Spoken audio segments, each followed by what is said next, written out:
Could you please stand for the start of the meeting? Thank you. Thank you, members. Please be seated.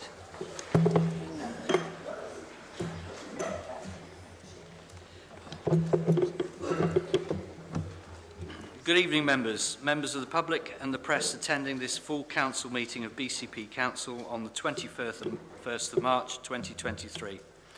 I'm Councillor Nigel Hedges, and as Chair of BCP Council, I will be chairing the meeting. I will be supported by the Vice Chair, Councillor Tony O'Neill. I will now set out the housekeeping arrangements for the meeting. Please note that this meeting is being recorded by the Council for live and subsequent broadcast and will be published on the Council website for a minimum of 6 months. In order to ensure the meeting is managed effectively, please could everyone follow these ground rules. If you wish to speak, please raise your hand clearly to indicate. Where there appears to be consensus in the meeting for a motion, I will ask if there is any dissension. When a formal vote is required, this will be carried out by a show of hands unless a recorded vote is requested, which requires support from a quarter of the members present at the meeting. As a matter of courtesy, can members indicate to me if they are leaving the meeting? In accordance with the Constitution, I shall have comfort breaks at 2-hour intervals as appropriate. In addition, I would request that you try and avoid leaving the meeting during debate. At the start of each full council meeting, I take the opportunity to remind members of the requirements of the BCP Council Constitution, Procedure Rules and the Councillors' Code of Conduct. However, high passions run during debate, and I will still, as the chairperson in charge of the meeting, expect councillors to behave with moderation and courtesy towards one another, officers and the chair throughout. I expect you to be fair and considerate to your fellow members of this council. I am entrusted by you to be fair to all. When asking to speak, please indicate clearly. Please also indicate to the chair if you wish or need to temporarily leave the meeting. I will allow comfort breaks at reasonable intervals. This indication is especially important if you do not plan to return, so that this can be noted when voting is done. Points of order, if properly made by reference to the provision in the Constitution, will be heard and determined immediately. I reluctantly employ the gavel when I am not being heard. While I understand that councillors may get swept away in the heat of the given moment, my primary role is to allow council business to be done and will use the further option of muting all microphones if I deem it necessary. As a last resort, I will stand as the chair in order to halt proceedings and regain order, but these are not actions I would like to consider, let alone feel obliged to employ. I ask members to think long and hard about these sentiments. I would also request that members leave the meeting at the actual end of the meeting when I have clearly indicated as such. Thank you, members. Agenda item 1, apologies. Chief Executive, will you read out the apologies received for this meeting?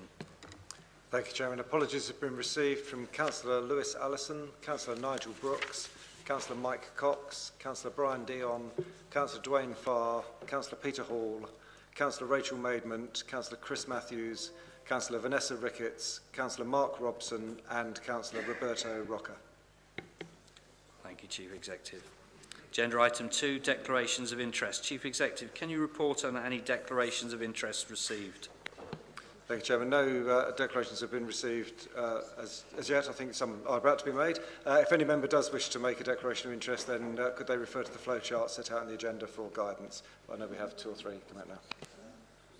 Give them the opportunity now. Councillor Andrews. Thank you, Mr. Chairman. On items 9 and 10, due to my employment, I will not be taking part in any debate, nor will I be voting. I will be abstaining. Thank you. Thank you. Councillor Hilliard. Thank you, Chair. It's regarding item number 8, transfer of green space assets to Christchurch Town Council. As a member of Christchurch Town Council, I'll be stepping out of that meeting discussion just for transparency. Thank you. Councillor Hilliard. Councillor. Yes, thank you, Chairman. Yes, on the same item, item 8, I shall be stepping out as a member of the Christchurch Town Council. Thank you. Councillor McCormack. Same declaration as the member before. Thank you. Yes, Councillor Butler. Thank you, Chairman. In respect of motion 15B, I've been told it's a non-registrable interest, Dorset Pension Fund, because I actually receive a pension from them for previous work for them. Thank you, Councillor Butler. Any others, declarations of interest? Yes, Councillor Trent. Same item, because I received a small pension from the Dorset County Pension Fund. Thank you, Councillor Trent. That's all the declarations of interest. Oh, sorry, Councillor, Chair, just to declare an interest on the same item, because I was a member of that pension fund. So. Councillor Howell. Yes, so am I. Thank you.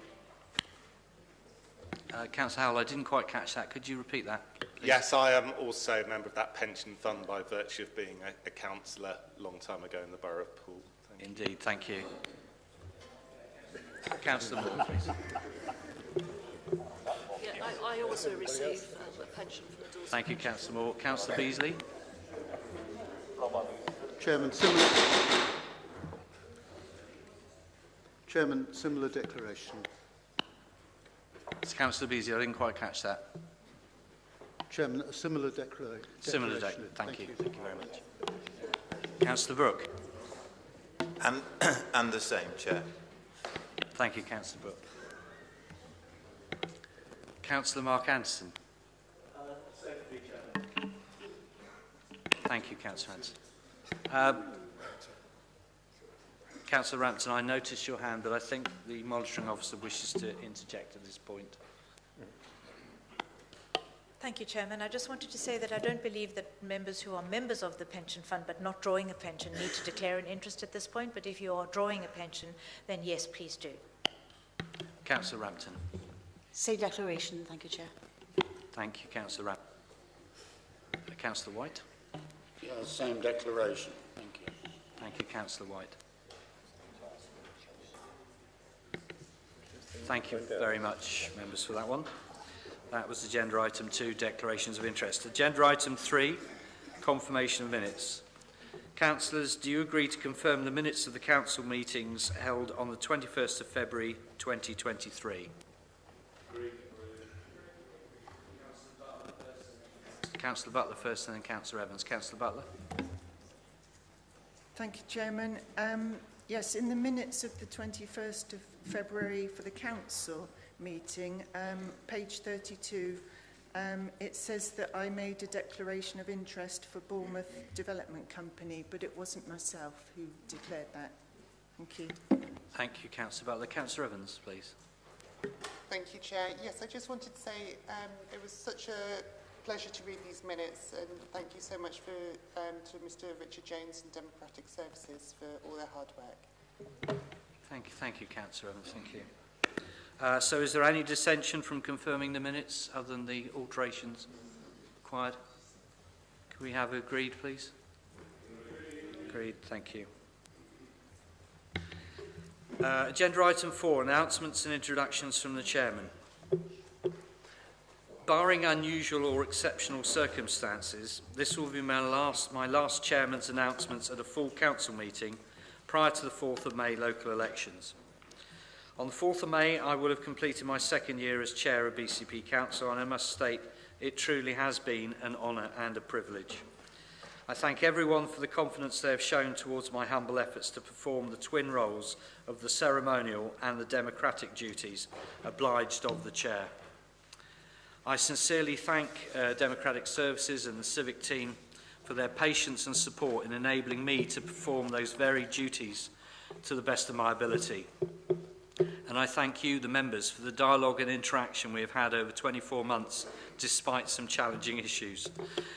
I'm pleased that I've been able to oversee the continuation of the Chairman's Community Awards, which, owing to the numbers of nominations, that the permissions for the process have had to be extended, and the awards this year are attracting more interest than in its inaugural year last year. I sincerely hope this new aspect of the Chair of BCP Council's duties will continue. I have been proud at all times to reflect the aims and values of BCP Council. My Chairman's events announcements are usually retrospective. Of those completed this year, I will add those I'm expected to perform before the 4th of May. I've attended the International Women's Day Community Impact Awards. I've attended the Friends of the Priory 10-year forward plan presentation in Christchurch. I will be attending the Sir Optimus STEAM Awards at Bournemouth University. I will be attending the Bournemouth Chamber of Trade President's Dinner. I'm attending the Mayor of Christchurch's Gala Dinner. I'm attending the Helping Homeless Veterans UK Accommodation Project in Winton. I'm attending the declaration of the new High Sheriff of Dorset in Dorchester.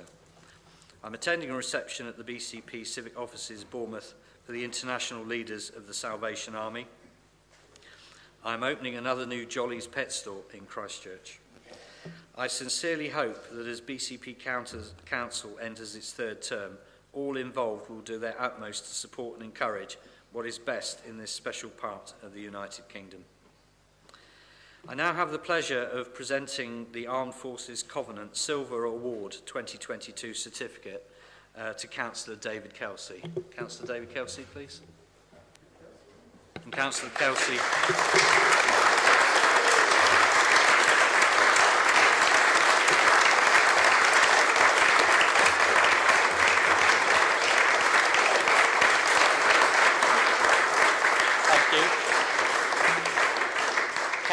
Councillor Kelsey will eventually be able to say a few words once I've presented him with.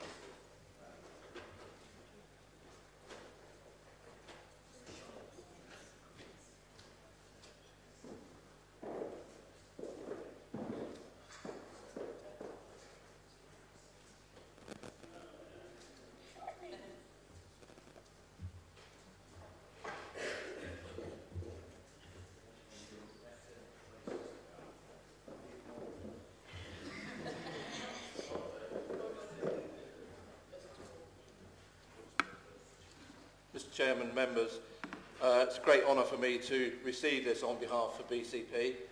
And firstly, I have to thank Councillor Slade for putting me in this position way back 4 years ago and to be allowed to carry on with it. BCP has come a long way since we joined up to the Armed Forces Covenant, but believe me, we still have a long, long way to go to get to our gold standard, which I hope we will go for starting on from next term. There's a lot to do. I'd like to say one big thank you to a lady that's not with us anymore in the council, and that's Jan Thurgood, for the work that she did in taking this forward right at the very beginning. Without her, we wouldn't have got to where we are. So thank you very much, Mr Chairman. I will keep hold of this with pleasure. Thank you. Thank you. Thank you, Councillor Kelsey.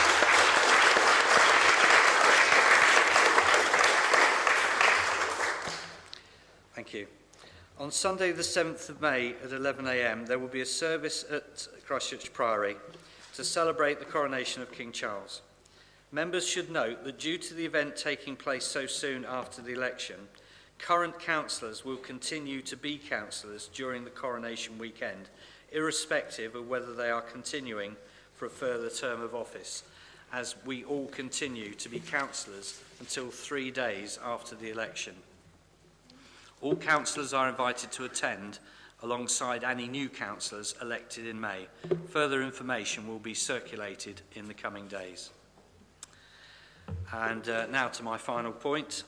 This is an information item from Standards Committee on which there can be no debate. I understand there have been decisions from the Standards Committee and there may be announcements to be made. I therefore seek requests from the relevant members to address Council. It would be appropriate at this point to bring forward agenda item 13, non-compliance with Standard Board's complaints process determination. If I can hand to the floor, please. Councillor Anderson. Thank you, Chairman. As I explained in my resignation email to all councillors at the end of last year, I lost both my parents in a short space of time. I would like to apologise to the Council, colleagues and residents for the error of judgment this caused. Thank you, Councillor Anderson. Councillor Dove. Thank you. Just to be clear, at no time was offence meant, but I am really pleased that the equalities issue that I raised is being looked at. They say that imitation is the highest form of flattery, and therefore to echo the sentiments of a very experienced colleague across the chamber who found herself in the same position in February 2021, I quote Councillor Dedman, whose response on that occasion was, "I have nothing further to say," and therefore I take up that position. Thank you, Councillor Dove. Councillor Dunlop.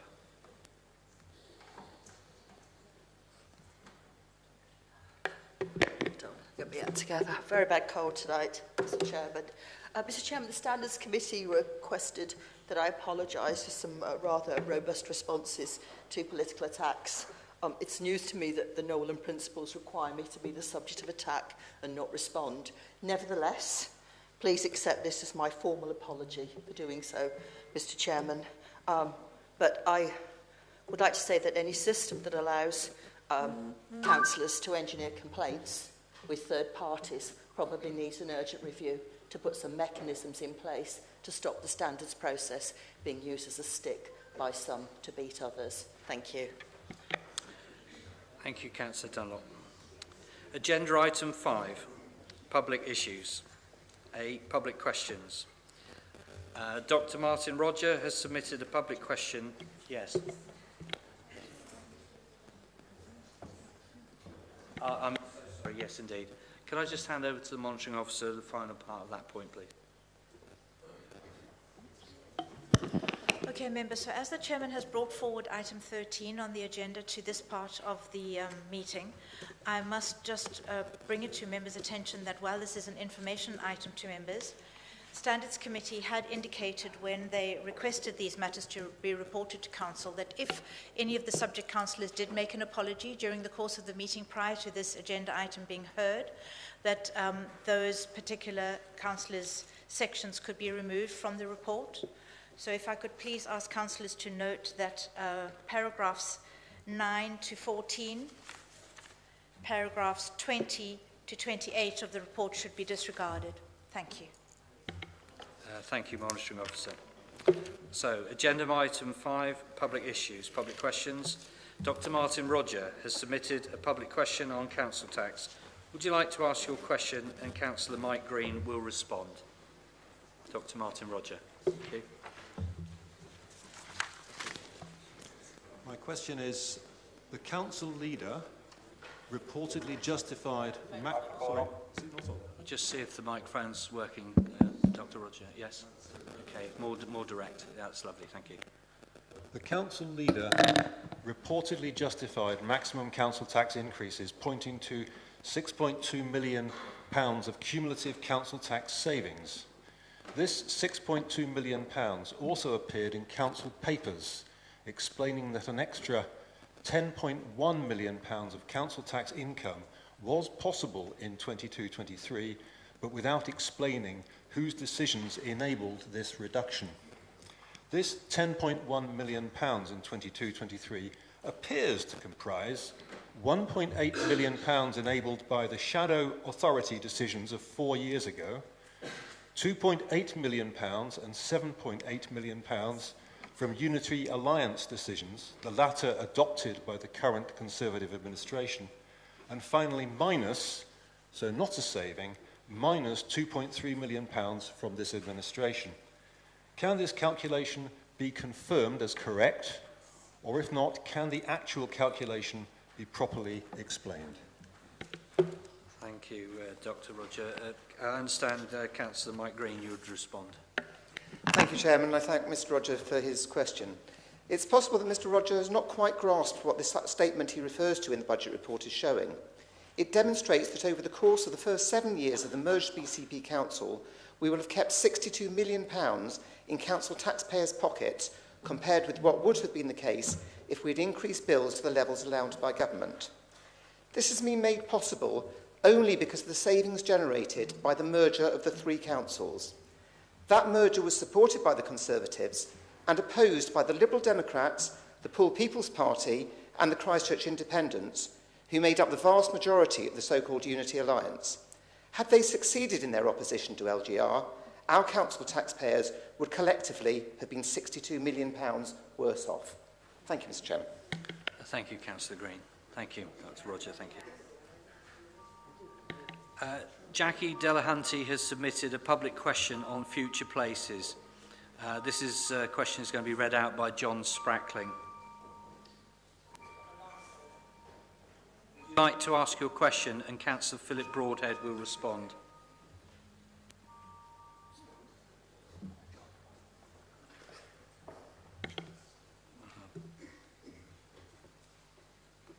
Welcome, Mr. Sprackling. Welcome. Thank you. This is the question from Jackie Delahunty, a Branksome Park resident. The Council Development Advisory Company, Future Places, is tasked with assisting your big plan project. Do you believe that the working capital loan of £8 million the Council granted to Future Places was in the best interest of BCP residents? Surely, any fees paid to Future Places for a full business case that subsequently does not progress to completion will result in those funds having to be written off by the Council, ultimately risking the funds for essential services for local residents. Thank you, Mr Sprackling. And Councillor Philip Broadhead, I understand you'll respond. Thank you, Mr Chairman. Thank you, Mrs Sprackling, for reading the question, and thank you to Mrs Delahunty for asking the question.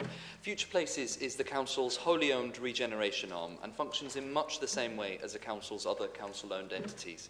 In order to facilitate its day-to-day activities, the Council provides a drawdown facility, or working capital loan as it's sometimes called, in much the same way that the Council department is allocated a budget. The key difference, however, is that because Future Places operates as a company whose work is tied to regeneration projects, where appropriate, we can then fully capitalise the costs, which would simply not be possible if this work was done by a council department. This then means, Mr Chairman, that the projects are paying for the work, not the council taxpayers' revenue budget. If projects are not taken forward, the cost is either to be absorbed by Future Places' other activity, or in the last instance covered by the council's revenue budget. But remember, prior to Future Places' creation, all regeneration costs were covered by the revenue account. This format saves the revenue account millions of pounds and enables us to get the best people in the council working on our regeneration and placemaking and making the projects themselves cover that cost. Furthermore, this facility has enabled Future Places to move more quickly into developing outline business cases on a wider range of projects that we want to bring forward at pace, some of which are on the agenda this evening. Mr Chairman, if we did not have Future Places at all, we would have two options. Either find the millions of pounds from the revenue account to fund that activity in-house up front, which is what used to happen, or stop any activity on council-owned land. And it seems pretty straightforward to me what the right answer is. Mr Chairman, later on in this agenda, two Liberal Democrat candidates looking to stand in the forthcoming elections are asking a similar question, albeit dressed up as a statement, and implying that the repayment of this drawdown facility is a bad thing and somehow backwards. Is it backwards to get our regeneration moving with the full recent support of partners such as Homes England? I don't agree. What I do think is backward is wannabe candidates somehow suggesting that you can have your cake and eat it, paying for regeneration from the revenue account without impacting services. Mr Chairman, we're getting regeneration done, we're working in collaboration with key government partners, and we're investing in the Council's strategic assets rather than giving up on them. So yes, I do believe that this arrangement is in the best interest of the residents of the BCP area, and we are seeing the fruits of that approach come forward this evening. Thank you, Mr Chairman. Thank you, Councillor Broadhead. Question C. Jackie Delahunty has submitted a public question on the debt threshold. This again is being read out by Mr John Sprackling. Would you like to ask your question on behalf of Mr Delahunty, and Councillor Mike Green will respond. Mr Sprackling. In the unlikely event that your recent letter dated the 3rd of March 2023 to Lee Rowley, MP, has drawn a line under the financial scrutiny of BCP Council, there will be a government external assurance review of the Council. Can you confirm that the debt threshold has increased to 1.344 billion? And if so, is this not likely to be seen as a very high risk, with the most serious outcome being that the Council is likely to be made insolvent? Thank you, Mr Sprackling. Councillor Mike Green, I understand you'll respond. Thank you. Thank you. And again, I thank Ms Delahunty for a question, Mr Sprackling for reading it out. There seems to be some misunderstanding about debt thresholds. While, for example, BCP's self-imposed limit stands at 1.344 billion, its actual level of borrowing is only a third of that, around 500 million. Further, as we confirmed in November, no new borrowing is permitted unless a very strict test is met, namely, it must be supported by a fully self-financing business case. This means that there can be no debt taken on if there is any requirement from the Council's General Fund to finance it. An example of what is allowed is the £10 million borrowed this year to replace part of the Council's vehicle fleet with zero-emissions vehicles, generating a fuel cost saving which more than covers the cost of financing the debt. If there is any question about the Council's ability to pay its interest and its debt, I'd refer Ms Delahunty and others to the Financial Resilience Index of local authorities published by CIPFA, the Chartered Institute of Public Finance and Accountancy. This compares the key financial risk ratios of councils and shows that BCP's interest payable as a percentage of net revenue expenditure is just about the lowest of all unitary authorities in the country. So, no, neither our debt held nor our debt ceiling is seen as high risk, and no, the Council will not become insolvent. Thank you, Mr. Chairman. Thank you, Councillor Green. Thank you, Mr. Sprackling, for reading out both those questions. Thank you, sir. Yes. Right. This is on behalf of the residents of the Branksome Park and Camford Cliffs Residents Association. Could Mr. Sprackling, could I just politely just hold you there for one moment? Indeed, right, thank you. This is question E, so please continue. Yes, thank you. In answer to my public question at last week's Cabinet meeting, the leader informed me that the Council will be seeking an appropriation of the Beach Road car park for development, subject to public consultation, using this method to set aside the covenants. The Association requests that the appropriation procedure should precede the move of the project to a full business case stage, which is on your agenda tonight, and the commitment of costs estimated at £586,000. This would avoid the potential wasting of council taxpayers' money on an abortive exercise. Please provide this assurance. Thank you, Mr. Sprackling. Councillor Philip Broadhead, I understand you'll respond. Thank you. Thank you, Mr. Chairman, and thank you, Mr. Sprackling, for your question. Firstly, I'm really proud of being able to take that paper through Cabinet last week with Beach Road. For many years, preceding authorities have ummed and ahed about what to do with the Beach Road car park site, whether to keep it as a car park or develop it. Mr. Chairman, it's this council that is doing both, replacing all of the usable parking on that site on one side with provision for further public parking in the future if it's demands, and being able to bring forward regeneration on that site as well. With regards to Mrs. Sprackling's formal question, the formal appropriation of a council site is an administrative procedure carried out prior to any formal development taking place. In the case of Beach Road, the proposed Future Places project timeline envisages the council advertising its intention to appropriate the residential site in autumn 2023, and the responses received to the advert will inform the second Cabinet report, which will seek approval to appropriate the south site for planning purposes prior to a disposal for development. In reaching a decision, Cabinet will be asked to carefully consider an assessment of the objections received, and should Cabinet resolve to appropriate prior to grant of planning permission, then it would be proportionate and lawful in those circumstances. Thank you, Mr. Chairman. Thank you, Councillor Broadhead, and thank you, Mr. Sprackling. Thank you very much.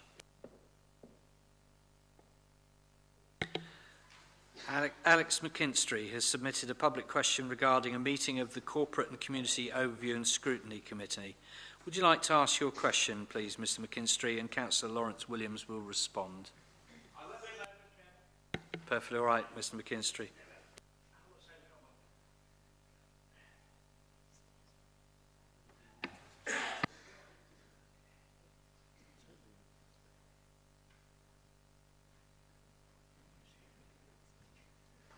Okay, good evening, Council. Can you hear me okay? This is the one. I do beg your pardon. On the 6th of February, Councillor Mellor, who's then leader of this council, walked out of a meeting of the Corporate and Community Overview and Scrutiny Committee, midway through being reminded of his need to apologise to that committee. That, in turn, was a sanction laid down by the Standards Committee for previous discourtesy. A motion of censure was proposed from the floor, But this was resisted by the chair, Councillor Lawrence Williams, who said, "I'll drop a note. I'll drop a note." It has since transpired that Councillor Williams did not, in fact, communicate with Councillor Mellor about his conduct. Why did he not do so? Thank you, Mr McKinstry. Councillor Lawrence Williams, I understand you'll respond. Thank you. Yes, thank you, and thank you, Mr McKinstry, for the question. At the meeting, I had intended to drop a note, but on advice, I was told that this was not for me to pursue, but it should be referred to the Standards Board. Circumstances have subsequently changed, and so I took no action. Thank you. Thank you, Councillor Williams. Thank you, Mr McKinstry. Philip Stanley Watts has submitted a public question on the removal of the TRX frame on Boscombe Seafront. Mr Stanley Watts, would you please like to ask your question, and Councillor Jane Kelly will respond.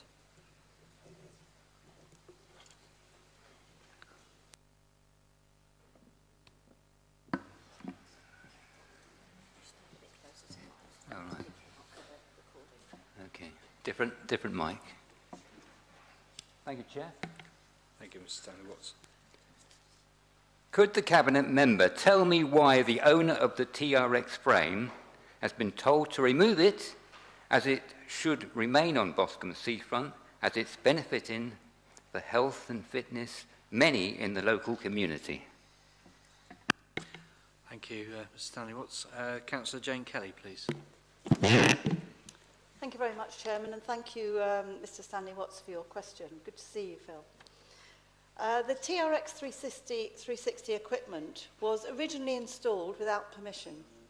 However, in order to show support for a popular facility, we did allow it to remain for a trial period whilst alternative options were considered.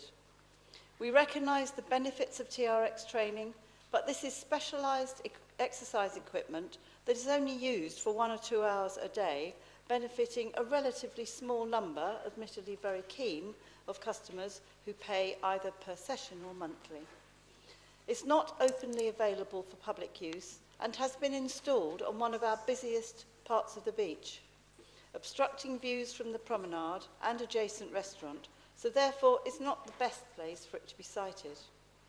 The Council is committed to enabling residents and visitors to the beach to participate in sports, exercises and wellness activities, which we have shown by our allowing this piece of equipment to remain in place for approximately 1 year.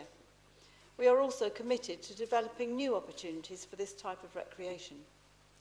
We do, however, have statutory responsibilities for the management of public open space and beaches, and financial regulations which govern our approach to offering commercial opportunities which need to be considered. We are therefore continuing to work with the owner of the business to try to identify a more suitable location for his equipment, which can work for both he and for the Council, subject to approvals and open market tender. We want him to be able to continue to offer the fitness provision to the clients that he has made relationships with and who clearly wish to continue. These options potentially include the exciting new developments near Toft Steps Zigzag, where last year we opened a brand new, freely accessible outdoor fitness park and are currently constructing the Box Park to support start-up businesses, creating jobs and economic growth within leisure and tourism in Boscombe. There will also be opportunities in other parts of the beach which are more suitable for fitness equipment to fit into the surroundings. I wish all the best for the future of this business and for others who may also offer innovative and health-giving opportunities along our fabulous coastline. Thank you. Thank you, Councillor Kelly.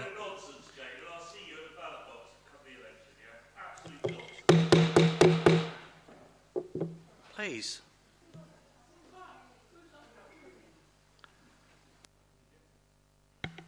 Thank you, Mr Stanley Watts, for your question. Adam Sofianos has submitted a public question on the Standards Committee. Would you like to ask your question? And Councillor Philip Broadhead will respond. Mr Sofianos, good evening. Thank you, Chair. Good evening, everyone. First, just to put the leader's mind at rest, I am neither a member of any political party nor an election candidate. So I hope he's reassured and not too scared by a mere member of the public. Now, politicians and the party they stand for should be accountable for their decisions, good and bad. Not my words, but those of leader Phil Broadhead on social media last year. His predecessor, Councillor Drew Mellor, was directed by the Standards Committee to apologise to this council after making misleading statements to members and residents about a critical council matter, the Beach Hut budget scheme. Despite attending full council since then, Councillor Mellor has failed to apologise. Does the leader agree that Councillor Mellor should accept the committee's verdict and finally apologise tonight to council and by extension to the public? Thank you, Mr. Sofianos. Councillor Broadhead. Thank you, Mr. Chairman. Thank you to Mr. Sofianos for your question. Firstly, I do wish to apologise for earlier calling him a Liberal Democrat activist. In my defence, it is sometimes very hard to tell the difference. Mr. Chairman, when a complaint is considered, the Standards Board comes to the conclusion and makes a recommendation. Sometimes it's in line with the professional advice of independent member. Sometimes, as it happened only a couple of weeks ago, it disregards the independent advice and reaches a different recommendation. In the event that the Standards Board requests action from a member, it is up to that member and him or her alone to choose whether or not to go along with that request. In the case, as we've heard of Councillor Dedman, for example, she did not agree with the Standard Board's conclusion on the complaint made against her, and for that reason felt it would not be appropriate to accede to its request to make an apology. A further point relates to the motivation of those who make complaints against members. While some members, Mr. Chairman, myself included, have always chosen not to make those complaints, even when there's been an obvious breach, other members, and indeed a handful of members of the public, including, I'm led to believe, some present tonight, have clearly sought to try and extract political advantage for themselves, either as election candidates or their parties in doing so. In my opinion, when one considers the resulting waste of officer time and so cost to the council taxpayer, what seems really a shame is that there is no recourse to challenge that behaviour and ask them to apologise. Thank you, Mr. Chairman. Thank you, Councillor Broadhead, and thank you, Mr. Sofianos. Thank you.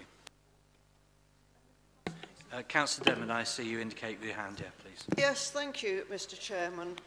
I wouldn't bring it up normally, but I have been named in this discussion about standards. I would just like to say... Point of order, Mr. Chairman. No, thank you, Mike. I would just like to say that the naming is totally incorrect. And I did apologise to the council, and in fact the then leader told me that that was satisfactory.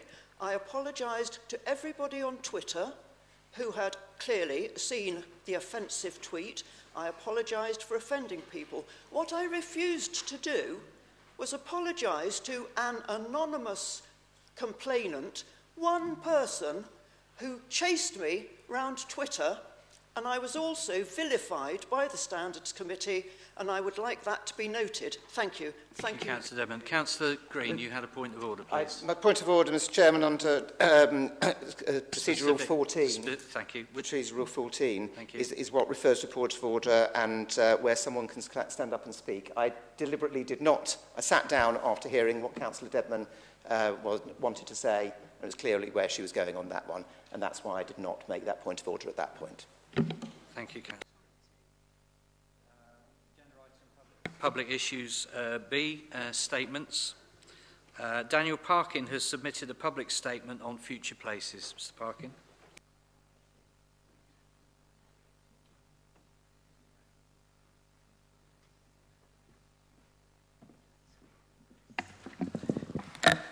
I'll speak on that. Okay. Evening, everyone. For the record, I am a Lib Dem candidate. That has no bearing on the statement I will be making this evening. Following a freedom of information request, BCP officers recently disclosed information relating to Future Places working capital loan, February 2023. This showed that almost half the £8 million had been taken, with £3.5 million already drawn down. This is before work on full business cases had even begun. The same disclosure also revealed that Future Places had not repaid any of the loan at all. Yet the new leader appears to give the opposite impression on his tweet dated the 9th of February. Recently on social media, he claimed that Future Places are already paying the loan back. I trust, as there is confusion in this matter, that the Council will clarify this with the public as soon as possible, because residents deserve to know the truth. Thank you. Thank you for your statement, Mr. Parkin. Statement B, John Ainsworth has submitted a public statement on the Poole crematorium. Mr. Ainsworth has asked that his statement be read out on his behalf, and I therefore call on the Chief Executive to read out the submitted statement. Chief Executive. Thank you, Chairman. This is a statement from John Ainsworth. Churches Together in Poole welcomes the firm commitment by Cabinet to reinstate Poole Crematorium as a working crematorium under Option 3. We trust that the installation work will be completed in time so that Poole Crematorium will be operating as a working crematorium by the summer of 2024, as envisaged by the decision of the Cabinet in September 2022. Thank you, Chief Executive.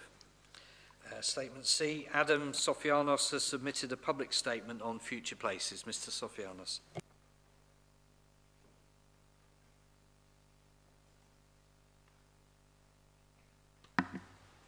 Thank you again, Chair. So my statement is on Future Places. Tonight, Council is asked to commit costs for two Future Places projects. Those costs are over £2 million, in addition to £419,000 already committed. These would remain committed regardless of outcome.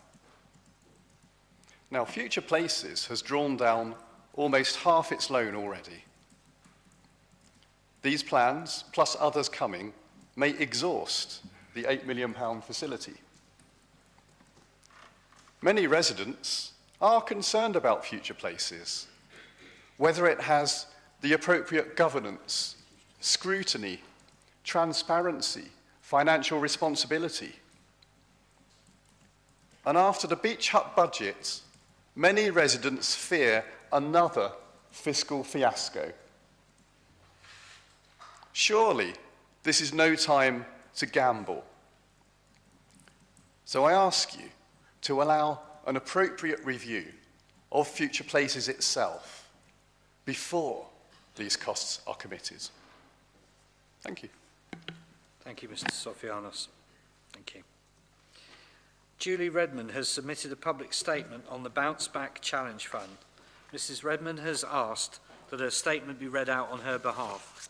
I therefore call on the Chief Executive to read out the submitted statement. Chief Executive. Thank you, Chairman. And just for members' information, I'm removing the name of the officer involved within this statement. The statement reads, Councillor Broadhead was asked a question about the Bounce Back Challenge Fund at a council meeting in November 2022. Councillor Broadhead said, recent independent analysis of this array of support has been highly positive. This was misleading. An FOI request revealed Councillor Broadhead was referring to an internal audit report from 2021. A summary report of the scheme has just been published showing minimal financial analysis. Multiple concerns have been raised about the scheme, but nobody has checked if Councillor Broadhead and the relevant director made the right decisions. There could be 109 failed projects and £3 million wasted. Nobody knows. That's the end of the statement.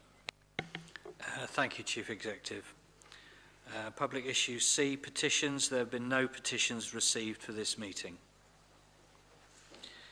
Recommendations from Cabinet and other committees. Council is asked to consider the recommendations 6 to 12, which will be taken separately as set out on the agenda.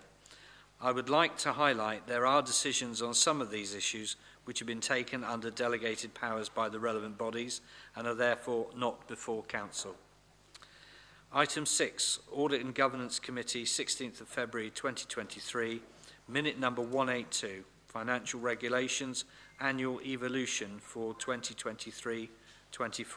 Councillor Beasley, I understand that you will move the recommendations and then for Councillor Fear to second the move. Councillor Beasley. Thank you very much indeed, Chairman. At its meeting on the 16th of February 2023, Audit and Governance recommends to full council that they approve the financial regulations as shown in Appendix A of the report to the Audit and Governance Committee. I therefore move those recommendations and ask that they be received and adopted. Thank you, Chairman. Thank you, Councillor Beasley. Councillor Fear, I understand you wish to second. Yes, yes, Chairman, I will second and reserve my right to speak. Thank you. Thank you. Members, would we like to debate? Comments, please? Any members? This is item 6. Yeah. No? Okay. At the end of that debate, Councillor Beasley, would you like to sum up? 3 minutes. Thank you very much, You have 3 Chairman. minutes. I don't think I'll require quite that long.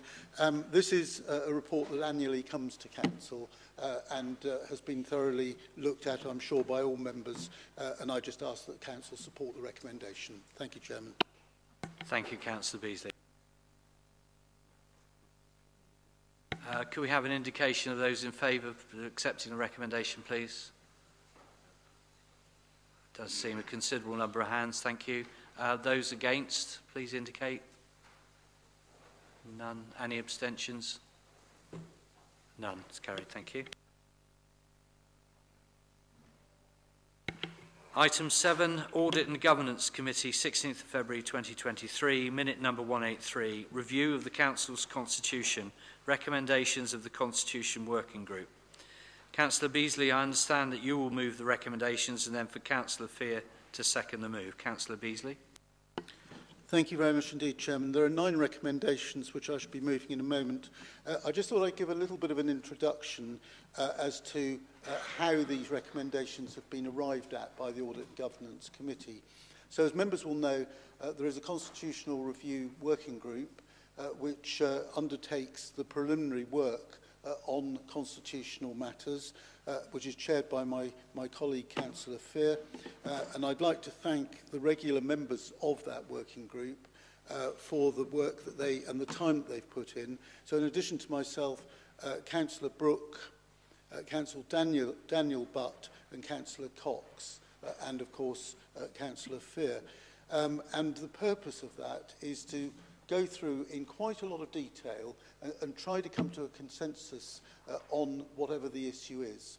That is then taken to Audit and Governance Committee, where we repeat that exercise in order, again, to try and get consensus so that those recommendations in coming to full council have the clear support of, if not all, the vast majority of the members of Audit and Governance. And it's important to state that because they are decisions to come to those recommendations which approach them from the constitutional point of view without becoming embroiled in a political debate.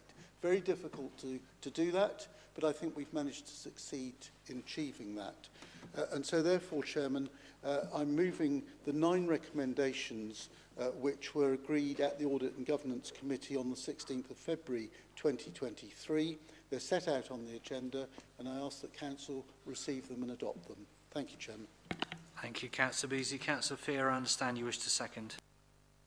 Thank you, Mr. Chairman. Yes, I would like to second and just slightly echo what Councillor Beasley has laid out. We did have a thoroughly good discussion at the working group. It's always been encouraged for not just members of Audit and Governance, but other members to attend. And we've always strived to do that. On these points that are raised under this item, I wholly endorse them, support them, and I think after we had a very good discussion at working group, then at Audit and Governance again, and I think it's a testament to how Audit and Governance has been run over the last few years, with all members included in that, of not trying to bring party politics into it when we're discussing Audit and Governance. Thank you, Chair. Thank you, Councillor Fear. Any members wish to indicate the contribution? Councillor Hadley. Thank you. Thank you. Thank you, Chair. Sorry. Yes, I think I've got it right. There's a duplication on page 121, 122 of sections 13.4.4 to 13.4.10, which makes the document quite difficult to read, amongst other things. I'm also concerned that the proposals reduce the number of statements that a member of the public can make per year. I appreciate that's putting it in line with the questions, but it is a reduction when we should be giving more transparency and more opportunity for the public to engage with the council. And also under 13.27, removing the right of a petition organiser to sum up. And given the amount of effort it takes to put a petition together, we've only seen one so far, as I recall, in this council. If the debate takes completely away from the intention of the petitioner that's gone out and got thousands of signatures, for them to be able to put that right before it's put to a vote, I think is actually right. We shouldn't be throwing away. So I'm disappointed to see that. I'm also disappointed under issue 7, the right of access to documents, and it's clear, and it's raised again by members of the public tonight, the opportunities for poor governance from. I don't think that the fundamental weakness with the right of access has been addressed. It was about defining as a draft document, a document that had been externally commissioned of an external company, paid for by this council, and then delivered to the council. And then the leader claimed it was draft, and I just think that's not reasonable, and that's what I kind of hoped that would be looked into. So I'm disappointed in those items. Thank you. Thank you, Councillor Hadley. Councillor Bartlett, I think you indicated next, please. Thank you, Chair. As Councillor Hadley has said, it's item H, access to documents. What this change to the Constitution basically means is that the Cabinet can sit and consider draft documents and reach a private decision without any oversight whatsoever from overview and scrutiny. Prior to this change, it would have been possible for the chair of the Overview and Scrutiny Committee to have sight of those draft documents prior to the decision being made. It now means that the leader is allowed to decide that the Overview and Scrutiny cannot have sight of those papers on which cabinets will be making private decisions. So it is actually a reduction in the capability of Overview and Scrutiny to look at decisions made in private by the Cabinet.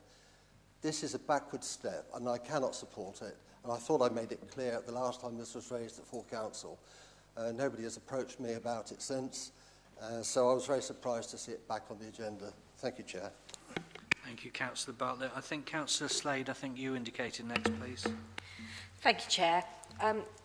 Before I start, I just want to extend my thanks to Councillor Beasley for the way that he has actively encouraged all members to submit points to the Working Party over the last few years, and I've done so on a number of occasions, and I have engaged with him in some depth over changes to the Constitution, and I think that is a really good way to go forward. I look forward to that being continued into the next council.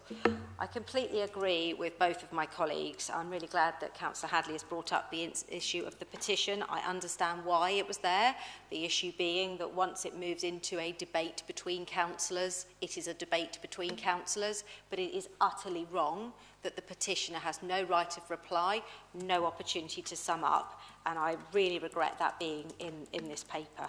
I completely share Councillor Bartlett's position, having been his Vice Chair on the Overview and Scrutiny Board and having been denied access continually to documents that we should have had. The main point I want to make is around paragraph 38. Paragraph 38 talks about how we should be encouraging members of the public to engage in council meetings and attend council meetings. And I think it's completely got to the wrong end of the stick. Paragraph 38 makes raises a concern. It is mindful of the fact that when members of the public are unable to attend, more and more regularly, council officers are being asked to read statements and questions. That's not good enough. We should be encouraging residents to attend in whichever way they want to attend. whether they want to come to the chamber, whether they want to have their statement read out by one of us, by an officer, by another member of the public, or indeed whether they want to engage with us virtually. There is absolutely no reason why, given that they are not making a decision, they should not be allowed, as they are able to at other councils in the country, and as they are able to at meetings like planning, that they should not be able to have a screen in this room that allows them to ask their question or make their statement. With a climate emergency, a cost of living crisis and terrible disability access to this building, plus the fact that some people are just very uncomfortable with this room can be incredibly intimidating for a lot of people. And I know members of the public who do not want to come in here and stand in front of 100 people. So I am not looking to make an amendment now, because I think this is a job for the new council, and I would not want the council to commit itself to something where it doesn't have the technology in place. But I do intend to bring this up at the first possible occasion after May, if I'm still in this council, to ensure that members of the public have proper access to these, and not just the access that makes it easier for us. Thank you, Councillor Slade. Thank you. Councillor Dedman, I think you indicated next, please. Yes, thank you very much, Chairman. I want to say how pleased I am to see, hang on, I'm going to have to get it closer now, item D and item E, that no changes be made to the structure or frequency of meetings at this time, but to be considered by the Council following the elections in May. The dates for the respective overview and scrutiny committees to be agreed, subject to the subsequent review by the Council after the elections. I think that is, as far as it goes, extremely fair. I'm really glad that that little codicil was put in about after the elections, because who knows what's going to happen in the elections. I was very concerned when overview and scrutiny was put down to 5 meetings per year, which is probably not going to be enough. We know that we've had so many emergency meetings, or whatever we're calling them, extraordinary, I think they're called. It has proved not to be enough, and it is very good of the Audit and Governance Committee to allow the new council, whatever that is formed like, to decide when they come in. Thank you, Councillor Dedman. Councillor Stribley, did you indicate earlier? You didn't. My Vice Chair is immediately sacked. Councillor Farquhar and then Councillor Iyengar. Thank you, Chair. It would be remiss of me not to speak on an item in any full council meeting. I echo the disappointment, or should I say dismay, that it remains, as it did just over a year ago, in the remit and the decision of an individual who is elected to be the leader of this council, that he could deny access because he views it to be draft to any document to the council and councillors that should be scrutinised. The fiasco that we've had in the last budget year, the fiasco that we've had where the Secretary of State actually referred to the underpinning plan for the budget for 21-22 as being dodgy deals is such that it came about that a draft document was denied scrutiny. And this is where the council is now. So I will not support any document or recommendation from the Audit and Governance that allows that to go ahead. It should not be in the decision of any one individual that may or may not be elected to be the leader of the council to decide whatever peers as elected members can actually scrutinise in the public interest. Thank you very much. I will not be supporting this move. Thank you, Councillor Farquhar. Councillor Iyengar, please. Yes, thank you, Chairman. I'm pretty much in agreement with many of the comments that have been made. I only wanted to refer to one specific thing. It was about the overview and scrutiny in paragraphs D and E.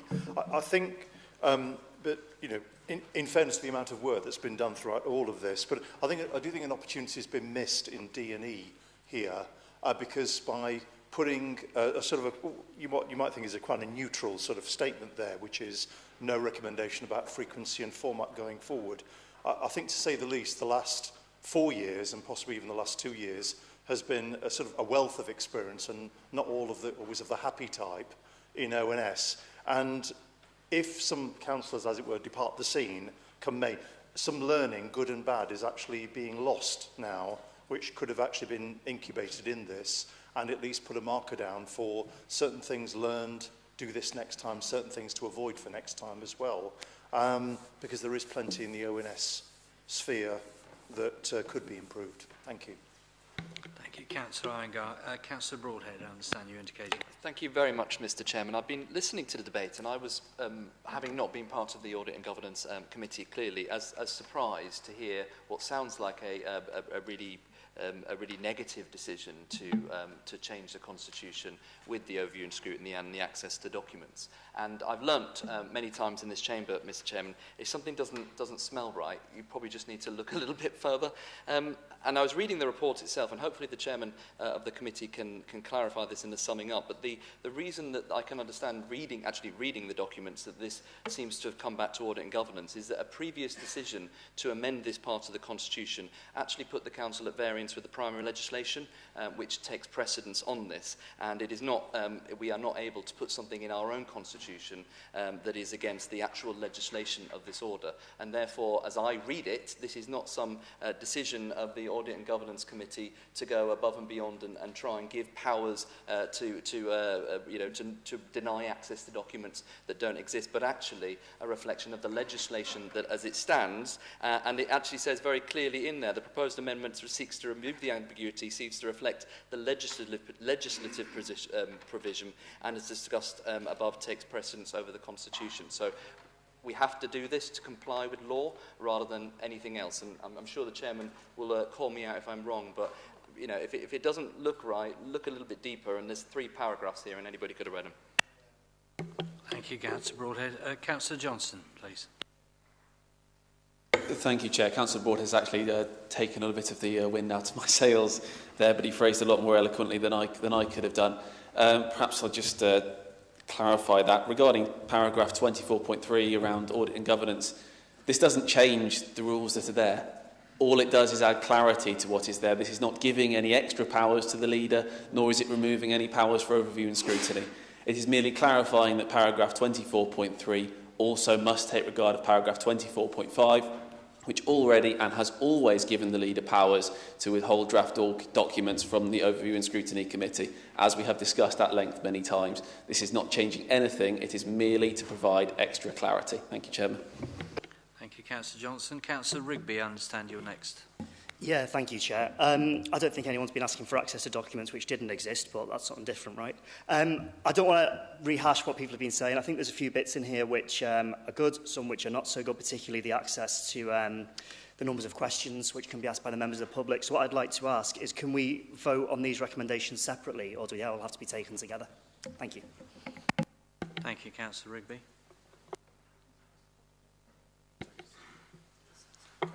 It is possible to do them separately, so I'll just ask some clarity from the monitoring officer. Are we even allowed to vote against something that would put us in conflict with primary legislation? Ms. Sice.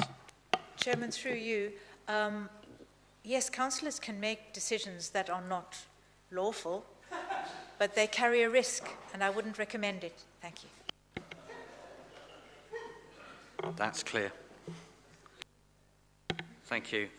So any other members wish to contribute before I ask the proposer to sum up, please? It's Councillor Wilson. Sorry, it's been a while since I spoke. So, yeah, I was just wondering, for clarification from the monitoring officer, assumably we have been not following the primary legislation to date. So I just wondered what sanctions or what consequences have suddenly come up, if that could just be clarified. Monitoring officer. Thank you, Chairman. We have been following the primary legislation to date. It's just the Constitution wasn't terribly clear. And so we were recommended by Waitmans, who helped us do our Constitution review about a year ago, that we group those two particular paragraphs together so that it was clearer. But no, it's always been in our constitution. Thank you. Thank you, Councillor Wilson. Thank you, Ms Ice. Jude's Butt, Councillor Butt, please. Thank you, Mr Chairman. Just for clarity, it may be that a lot of members will be struggling with exactly what's lawful and unlawful, and I think that before we go to the vote, we should better understand which the lawful bits are and which the unlawful bits are, because we've been advised by a monitoring officer. I don't think anybody would wish to meaningfully go against that if there are going to be repercussions personally for the council. I'm a little concerned there which are lawful and unlawful. I'd be grateful if we could be helped. Thank you. Thank you, Councillor Butt. I'm sure Councillor Beasley in his summing up will bring all the clarity with his usual forensic detail, but there's obviously an opportunity here for Ms Ice to add anything at this precise moment which may assist with that request. Thank you, Chairman. I don't think that if councillors voted against any of these provisions, they would be voting unlawfully. I was asked a direct question previously about whether or not councillors can take a vote that goes against the law, and I answered that question precisely. Thank you. Thank you. Councillor Bartlett. Thank you, Chair. I understood that we were only allowed to speak on these issues once in Chamber. Yes. Councillor Broadhead has been offered the opportunity to speak twice. May I request the same privilege, please? Yes, you may, Councillor Bartlett. It's a point of clarity over the legal aspects. I don't query the legal aspects of the definition of a document, which is what I believe the intent of this change was. What I was actually raising was the consequences of changing the use of another paragraph, which does consequently denude the facility of overview and scrutiny in its ability to scrutinise documents, whichever way you term them. So it's nothing to do with the legal definition which is raised in this. It is purely the effect of this change, which does alter the effect or the way that decisions taken in private by the Cabinet are made without any overview and scrutiny, even from the chair of the Overview and Scrutiny Committee. And that's the point I'm making. I don't question the legal definition of a document. Thank you, Councillor Bartlett. Any other members wish to contribute before I ask Councillor Beasley to sum up? Councillor Beasley, could I invite you to sum up? Thank you. Thank you very much, Chairman. And, I've listened carefully to the speakers in this debate. I think I should preface this by reminding members that we had a longer list than this, and a number of issues we actually rejected. And as you have seen, and as has been positively acknowledged by Councillor Slade, we looked to some of them thinking it was best to leave them, to defer them till after the May elections. I think that was the right decision, because I think if we were to get into some of those issues in too much detail at this stage, they would only come straight back to audit and governance in the new council, and the then committee would have to go through this again, and indeed council would at that stage. Chairman, I think Ms Ice has answered the legal issue that has been raised. I'm not sure whether through Ms Ice as the monitoring officer, whether Mr Jones had anything to add to that, because he has been integral in the legal niceties of this. And I hear what I'm being told with regard to draft documentation. We did make sure that we checked what other councils of this size are doing, and indeed what councils of all sizes are doing. And it was certainly not something which was common practice at all. In fact, in practical terms, it makes it very, very difficult for an administration to do very much work if it hasn't got sight of draft documentation, if it isn't having consultation over issues, and indeed if it's trying to paint a picture of background before it gets to making decisions at all. So for those reasons, Chairman, we felt that that was not the right way to go at all. Of course, it will be within the gift of the next council to look at any of these decisions again, and indeed many others around the Constitution. What we wanted to do was to make sure that we did our very best to draw a line under these particular issues as far as the information we were given and the debate that took place both at the working group and at Audit and Governance Committee itself. These were the outputs from those meetings. If members doubt that, then they had the opportunity to come to any of those meetings and hear the debate. But not only that, actually, I've always allowed contributions from all members to be received by the committee, because it's our constitution on behalf of our residents. So it seems only right that we should. I think, Chairman, I don't agree with some of the things that have been said this evening in the debate. Of course I don't, because we've given all of those issues a very good airing at the committee.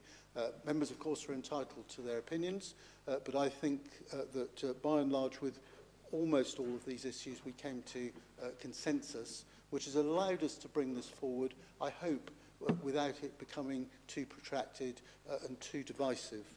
So, Chairman, having said all of that, I'm hopeful that Council will receive and adopt these recommendations. I have no issue about taking them individually, if that is the will of the Council. I hadn't anticipated that we would, and I would be probably more content if we took them collectively, given the background of how we've got to this position. But that, Chairman, of course, is a matter for you and for the Council. And so I endorse what I've said and what, indeed, the committee has said in this paper. Thank you, Chairman. Thank you, Councillor Beasley.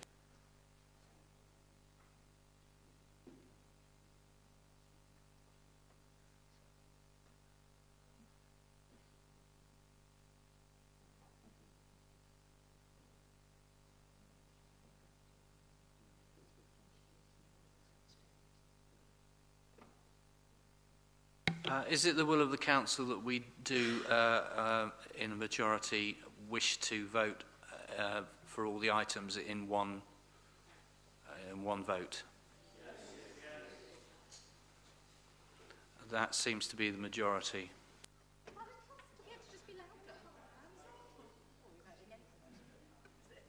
That's all right.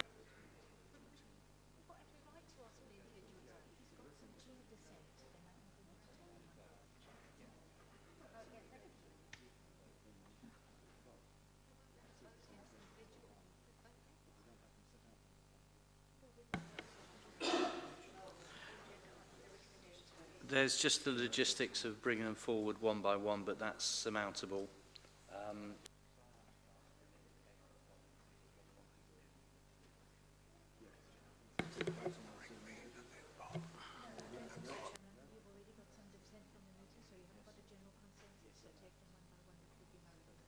Right. Thank you. On the reactions and the general lack of consensus, we're now going to take these one by one.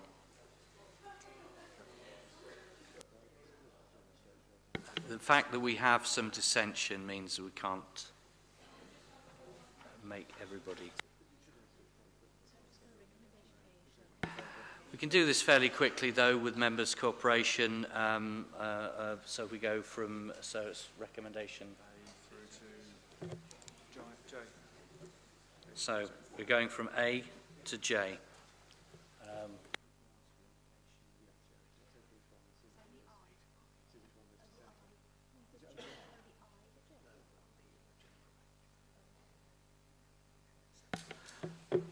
So we'll start with A, looking for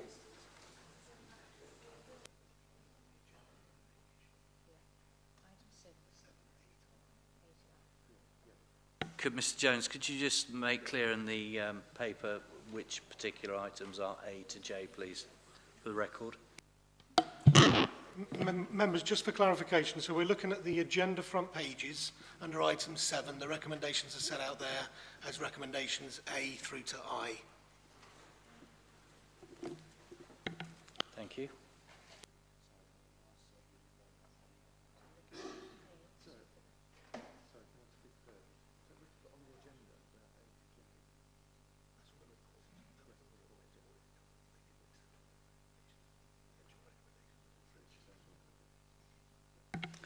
So, can we have an indication on A, please? Those in favour? Agreed. Agreed. Thank you, members. On B. Might be clear that you're not going to ask for abstentions unless anybody wants to. Yes, obviously. Okay. So those against? Those abstaining? Okay. So C, please.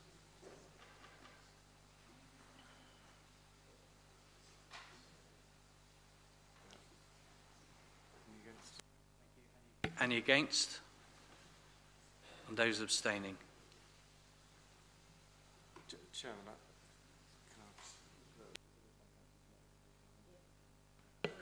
Chairman, I do apologise for interrupting, but there's at least one councillor who's not indicating either for, against or abstention. Yeah, I have noticed that too, yes. It would be helpful if councillors could make one of the three options. Do we need to revisit that last vote?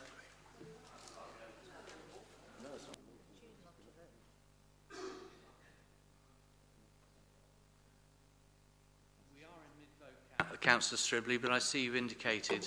Yes, Chairman.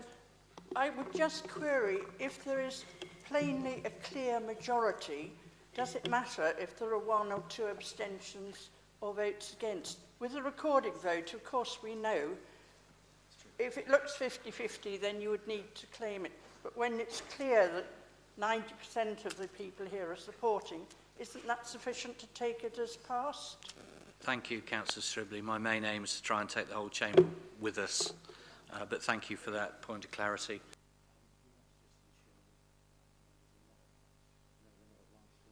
Under the Constitution, members are not obliged to vote if they don't want to indicate in any way. Thank you.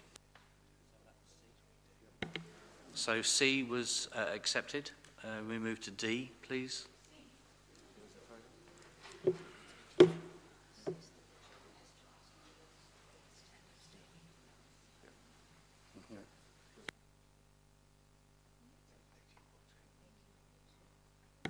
So those against, please. 2. And those abstaining. Hadley's abstaining.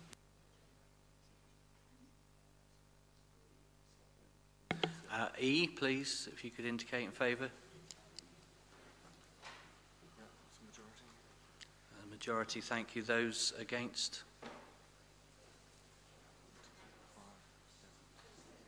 6, 7.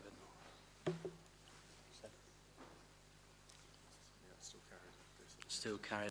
Those abstentions? Thank you. F, please.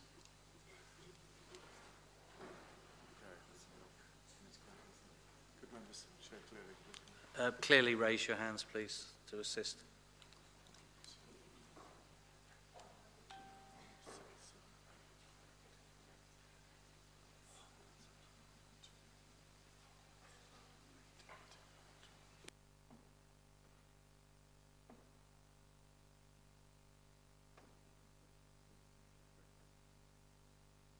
Thank you, members. Those against?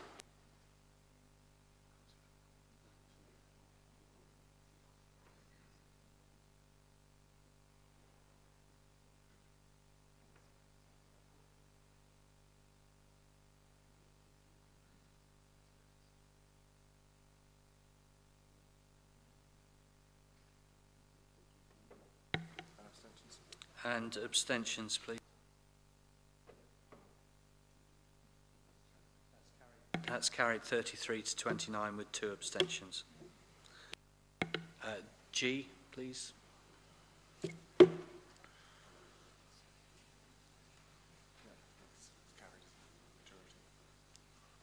Thank you. Those against? And any abstentions? Thank you. None. H, please. Sorry, could I ask for hands to be clear again? Nice and clear, thank you.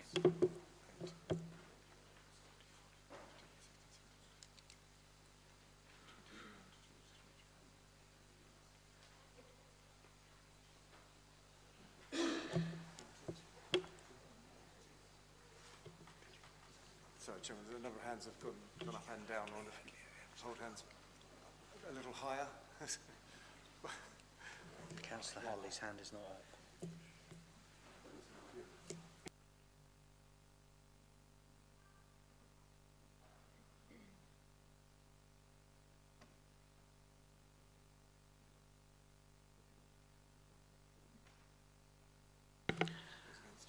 Those against, please.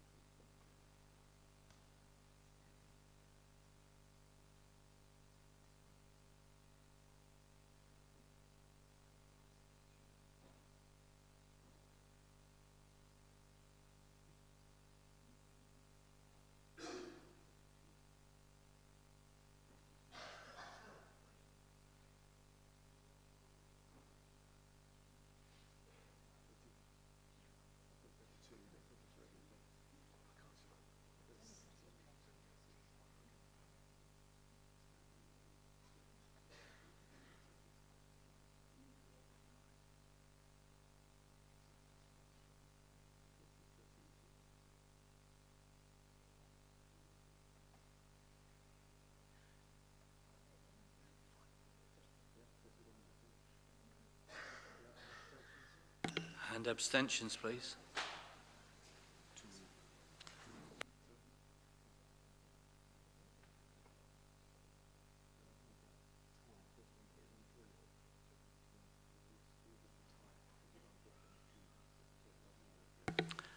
It's 31 all, so reluctantly that brings me down to my casting vote, which is for.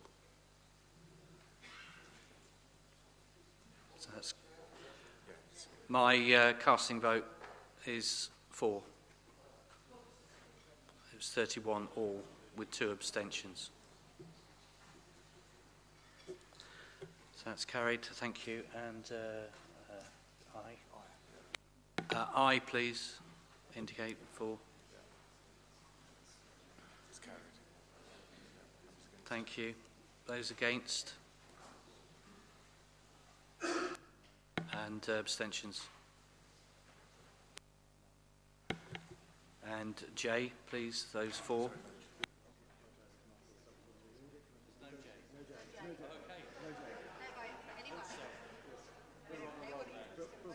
We were on a roll.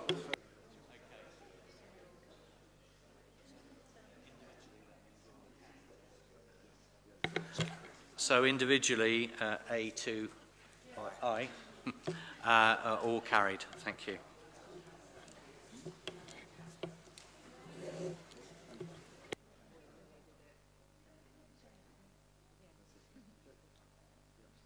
Thank you, members. Councillor Farquhar, you're standing. Sorry, Chair, just for a bit of clarification. The Head of Democratic Services referred us to refer to the agenda front sheet as opposed to the agenda. On the agenda there is a J, but on the agenda front sheet there is only an I. It stops at I, or the copy which I have. Thank you, Councillor Farquhar. I'd also like clarification for that for those attending and live streaming, please. Just for clarification, members, when I refer to the front sheet, I mean the agenda pages, so that's the front page, the back page that's got the workflow, and the agenda page that includes the agenda items, and that shows as 7A to I. The J, so if you look at the report, the body of the report that's attached to the agenda is the original report that was submitted to Audit and Governance Committee. Audit and Governance Committee didn't agree to those recommendations as they were submitted and made alternative recommendations which are reflected on the front pages. I'll refer to them now rather than front sheet, but the front pages of the agenda. So it's always the recommendations on the front pages of the agenda that Council should be looking at to vote on.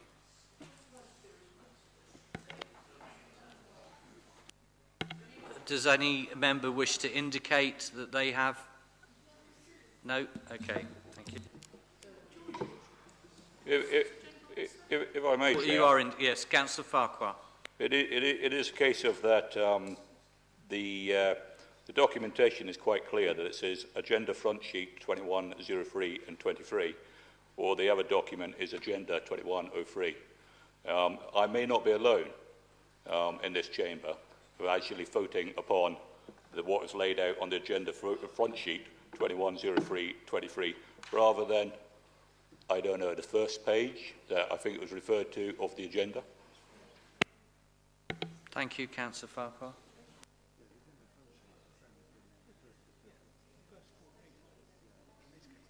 The Chief Executive, Councillor Farquhar, will respond. Thank you, Chairman. Just to be clear, there are two documents on Modern Gov. There's the agenda pack with all the papers attached, and there's an agenda front sheet. The agenda front sheet is an exact mirror of the first few pages of the agenda pack. The difficulty with this report is what we had in the content of the reports was the actual report that had gone to Audit and Governance Committee, which had a slight variation on the recommendations. But the agenda for the council meeting, this meeting, is the first few pages, and that is replicated in the front sheet. There's no difference between the two. I hope that's clear. I hope that's clear. Councillor Bagwell. Sorry, Chair, but if it isn't supposed to be in here, why is it in the paperwork? Surely it should have been deleted or something. It just makes no sense. It confuses everybody. Thank you. Put that out there. Perhaps we can have the page number of the actual thing we should be looking at. That might be helpful. I understand you wish to say something. Yes, far away. Thank you, Mr. Chairman. I beg your pardon. Yes, perhaps we could have the page number of the actual page that we're actually supposed to be cognizant of. That might help. Seems to be suggested as page 4, I understand. Yeah, I just can't bring it up at the moment. My system's just stopped. Yep. Councillor Mike Green, please. Mr. Chairman, just hoping to help out here. The one that shows the item J is a background paper. It's letting us know what the full paper was that went to Audit and Governance. Audit and Governance then had their debate, and they decided to bring through just recommendations A to I, which are in front of us today, and so that's what we're deciding on. I hope that's helpful, Mr. Chairman. Thank you, Councillor Green. Thank you, members. Right, we now progress to item 8, Cabinet, 8th of March 2023, minute number 131, transfer of green space assets to Christchurch Town Council.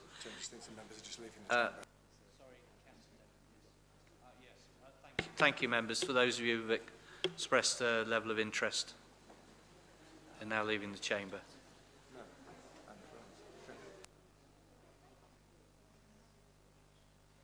Okay, all those who declared an interest have now left the chamber. Thank you.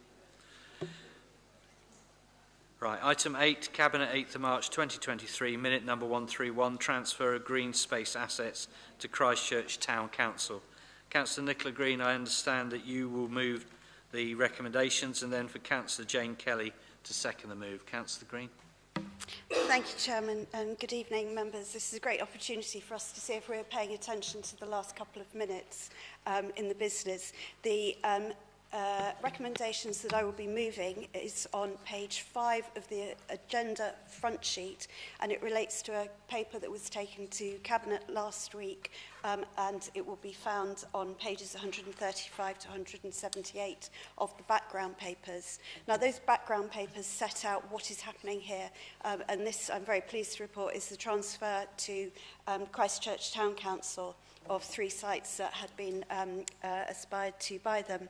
And they are the Barrack Road recreation ground right in Christchurch Town Centre, the 2 Rivers Meet skate park just behind the leisure centre, and Waterman Skate Park, which is very close to St Joseph's School in Somerford. Such are the background, and such is the background, and Cabinet have made the appropriate recommendations under delegated powers. But the question that is being asked of Council today is the recommendation C, that we agree to transfer these assets at below the market value under the provisions of the Local Government Act 1972 General Disposal Consent (England 2003) because of the requirement under the Council scheme of financial delegations. I so move, Chairman. Thank you, Councillor Green. Councillor Kelly, I understand you wish to second. Thank you very much, Chairman. Yes, I'm very delighted to second, and I'll reserve my right to speak. Thank you. Thank you, Councillor Kelly. Members' contributions, please. Please indicate you have any. Councillor Iyengar. Yes, thank you, Chairman. With all of these, and I remember some involvement, albeit briefly, I had in this as a former Cabinet member. I think actually the wording is unfortunate. So in general, sort of the direction is fine and it's understood. Is in the headline, and what will be therefore in the archives going forward, is that assets were transferred below market value. And I actually wish that fact hadn't been there in a very short statement summary of what this thing is all about. Because actually we know the origins was something different, which is something which was agreed at the time when the three councils came together to form BCP. But for that to be the headline, below market value, I think it's, at the very least, could I sort of invite the Cabinet member to just make clear to everybody and for the public record the basis for that being transferred at market value, because left like that, it can leave something open uncomfortably to the residents of Poole and to Bournemouth as to why that's actually being done. Now, those close to it may understand why it's being done, and I think I do. I think a lot of diligence has been put into this, but could you make super clear to everybody what is the basis for that being done, less than market value, but which is fair for all residents of all three towns? Thank you. Thank you, Councillor Iyengar. Councillor Farquhar, I think you were next, then Councillor Slade. Councillor Farquhar.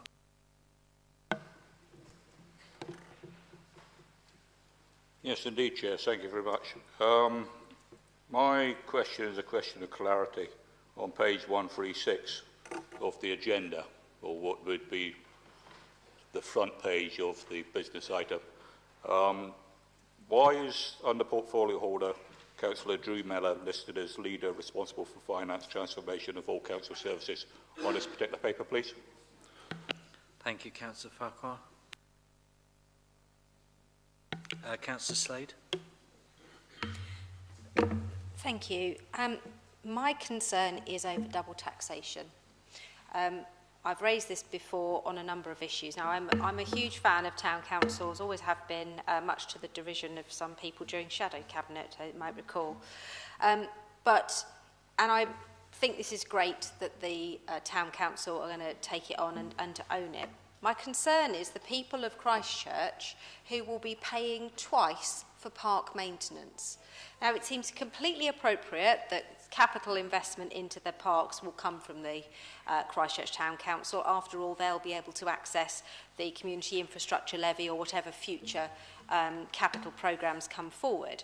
But why is it that the people who live within these wards will still be paying for grounds maintenance for parks across BCP, and yet we are recharging the costs of these parks back to Christchurch Town Council to be paid a second time from their precept?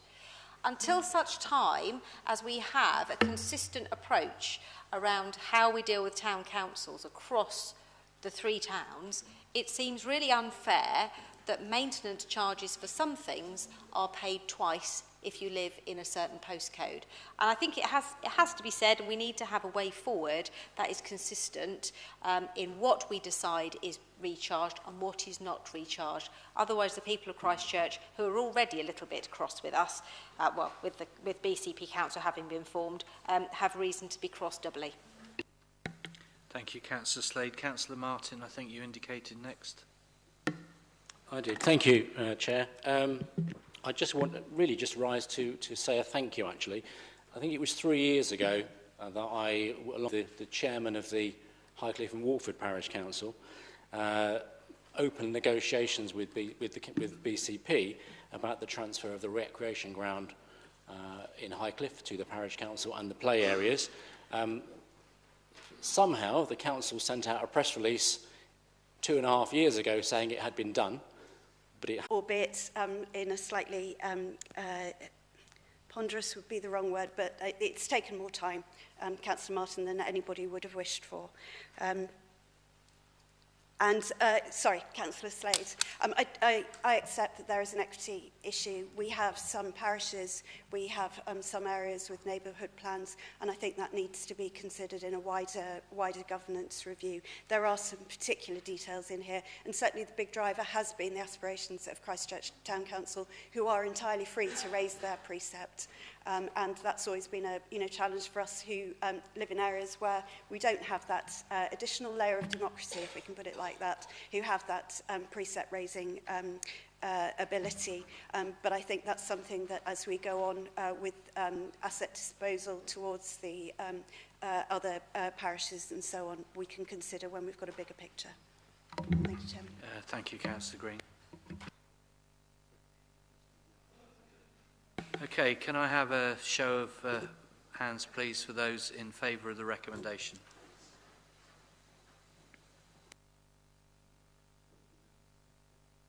Thank you, members. Anybody against? And any abstentions? It's unanimous, yeah? Thank you. Carried. Item 9, Cabinet... Sorry, Chairman. Could we bring the others back? We must bring them back in. Thank you, Councillor Hadley, for being alert there.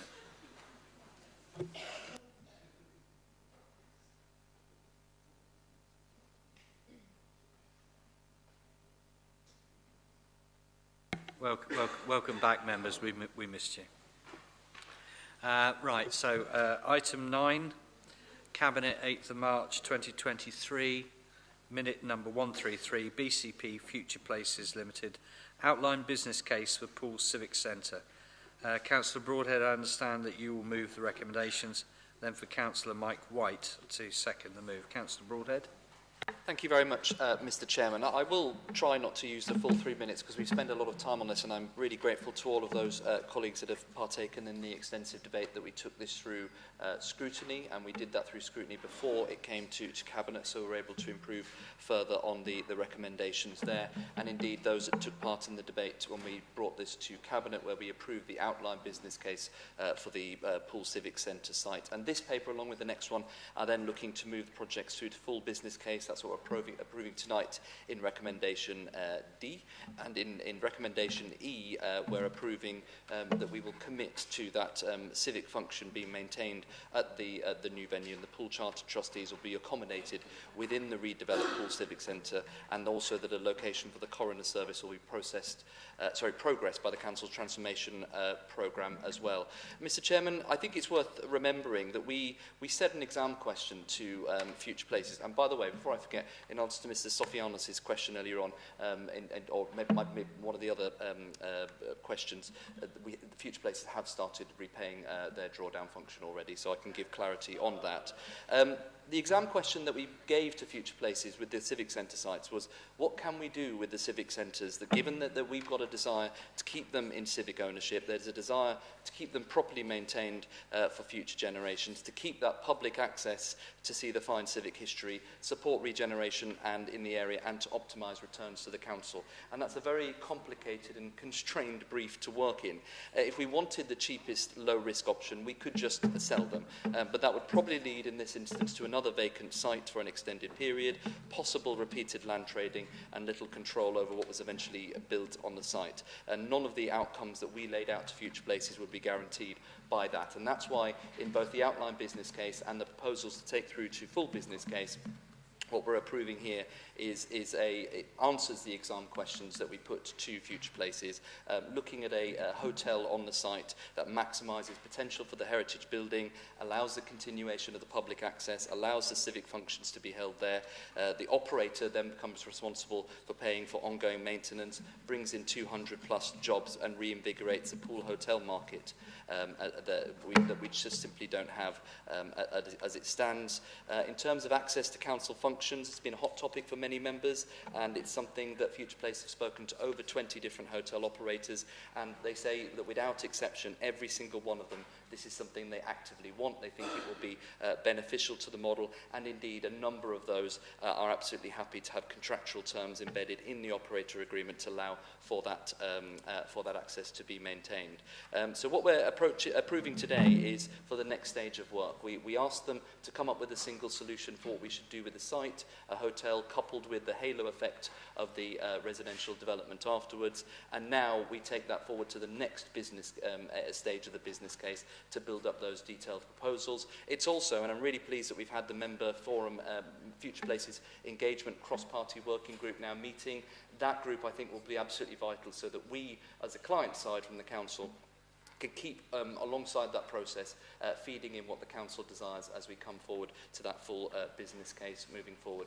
There may be many questions. We've answered many of those questions through scrutiny in the past. I'll try and answer any further ones. But I, for one, am really excited. We've now got a clear future for this site. It keeps the civic function in ownership. It maintains it in council ownership for the foreseeable future, and crucially starts to get things done. Thank you, Mr. Chairman. Thank you, Councillor Broadhead. Councillor Mike White, I understand you. Yeah, very happy to second it, Chairman, and I reserve my right to speak. Thank you. Thank you, Councillor White. Councillor Judes-Butt, I think. Thank you, Mr. Chairman. Before we run away with discussions over this, I'd like to pose an amendment, please, which is a tightening up of a statement which has been made in the recommendations. So it's not a change, but it's a tightening up. And instead of B reading as it does at the minute, because there's some lucidity and certainly some fluidity in what's been said in the chamber today and what we might end up with if we're relying on developers, etc., taking this on. So I think there needs to be some clear clarity as to where we would take this. So I'd like little b, please, to read rather than it does, that agrees that a permanent home will be accommodated within the Poole Civic Centre building, utilising established historic mayoral rooms within the redeveloped Poole Civic Centre. And that actually the item with the coroner's court, which has got nothing to do with this particular matter, go on to little c, and it stay as stated, that the location for the coroner's service will be progressed by the council's transformation programme, assets and accommodation workstream. So I propose that. I look for a seconder. Thank you. Councillor Butt, have you got that typed out and have you sent that? I'll send it now, Mr. Chairman. Sorry, Mr. Chairman. I'll send it now to Mr. Jones. Thank you. Thank you.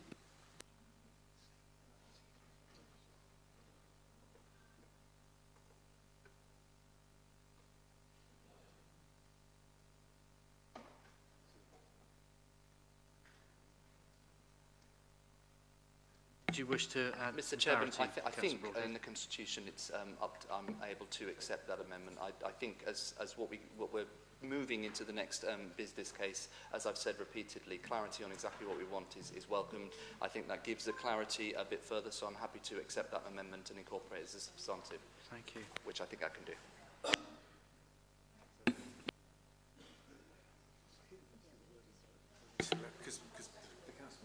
Thank you for the sentiment, Councillor Broadhead. We just need to see the wording and that will be shared almost immediately.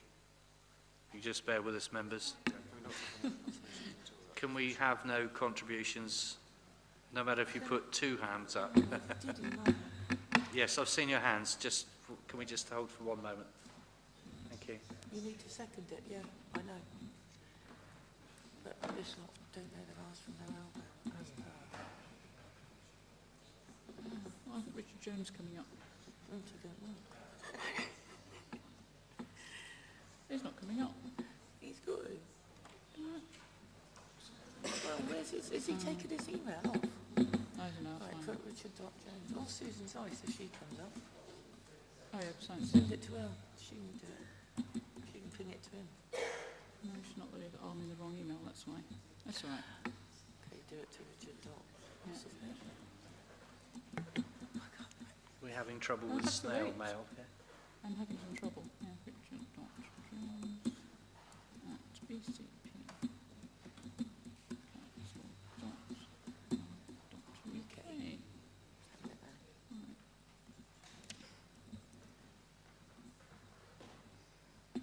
So sent, Mr. Chairman. I'm so sorry it took a while. That's technology.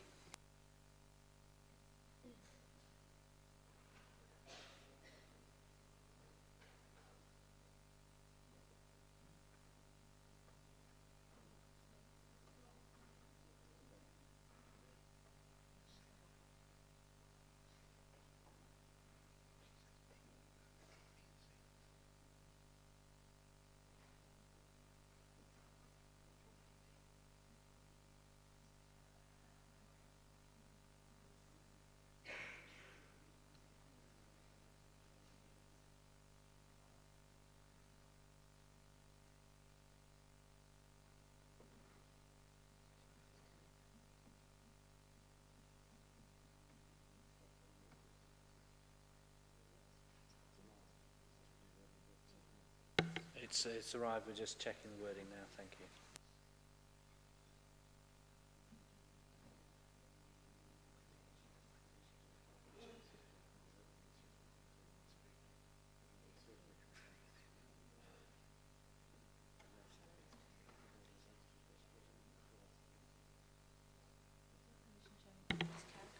Yes, Ms Syce, if you can add some clarification. Councillor Butt, you've referred in your proposed amendment, which we will circulate once we've clarified this, to a B and a C. I wonder if you rather meant an amendment to E and adding an additional F. I wonder if you could just check that for us, please.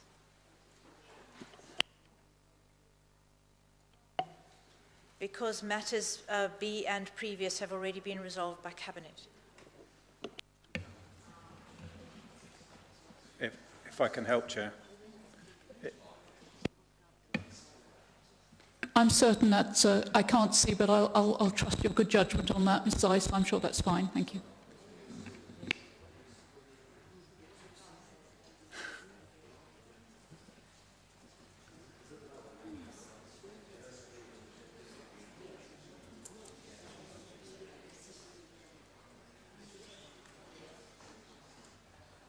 Ms Syce, as long as it's strengthening, re-strengthening E, which is fine, and then putting the coroner's matter into a separate item. Is that correct? Yes, I'm quite happy with that. Thank you, Ms Syce. So that's strengthening E and adding an additional F with regard to the coroner's item. Thank you. So if we reformat it and then we circulate it. So this will be reformatted and circulated to you immediately, members, if you just bear with us here. And I've noticed the forest of hands go up, so they have been noted, but we can just get through this little piece of business first. Thank you. When you've seen the amendment.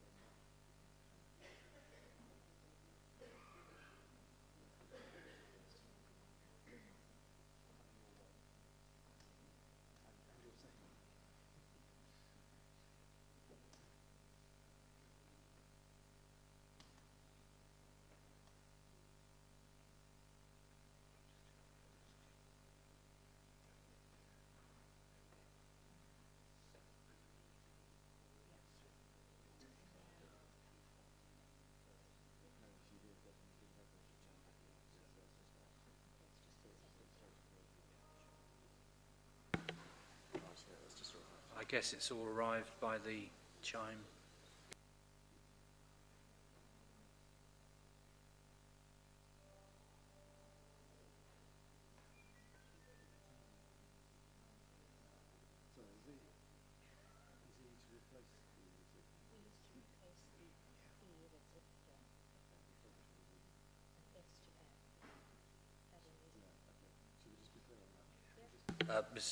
Chief Executive, please. Thank you, Chairman. I just want to confirm that what's been sent out is a replacement for recommendation E with an amended wording and a new recommendation F. So you'll be asked to look at D, E and F if this amendment is agreed. Okay, thank you. Okay, so Councillor Broadhead, you've seen the proposed amendments. I'd like your opinion, please. Thank you very much. I'm either happy to second or I'm happy to accept it as a substantive, whichever is easier. Thank you to accept it, yeah. And your seconder will obviously agree. Yep. Agree. Happy to second. Thank you, Councillor Green.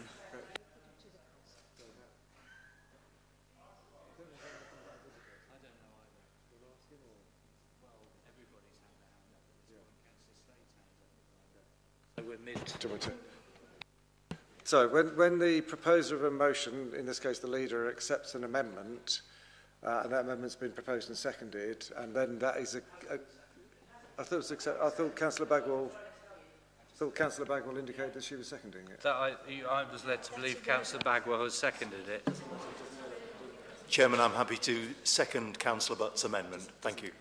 So Councillor Irongar's happy to second anyway, if Councillor Bagwell. In which case, now.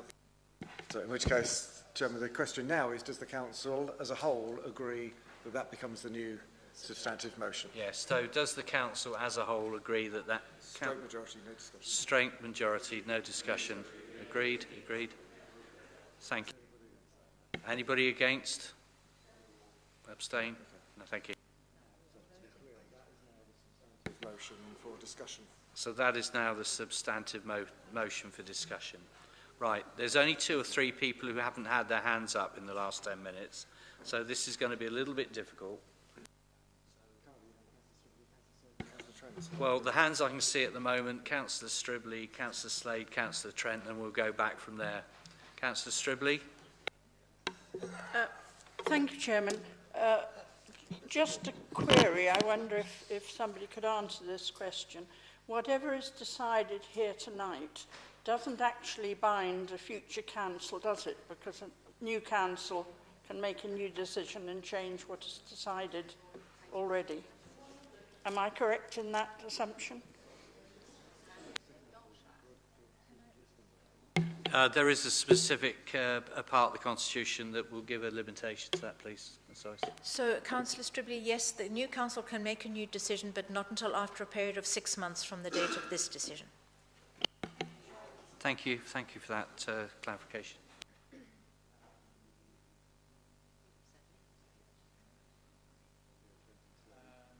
Councillor Trent, and then Councillor Slade, please. Thank you, Chairman. I was somewhat disappointed that we went straight into a motion before actually discussing some of the issues. I had hoped to raise this particular issue and a few others at Cabinet, but my technology decided not to work. But my understanding is that it will take many, many years for the Poole Civic Center, the bit that would go back to the Chartered Trustees, to actually be available to the Chartered Trustees again.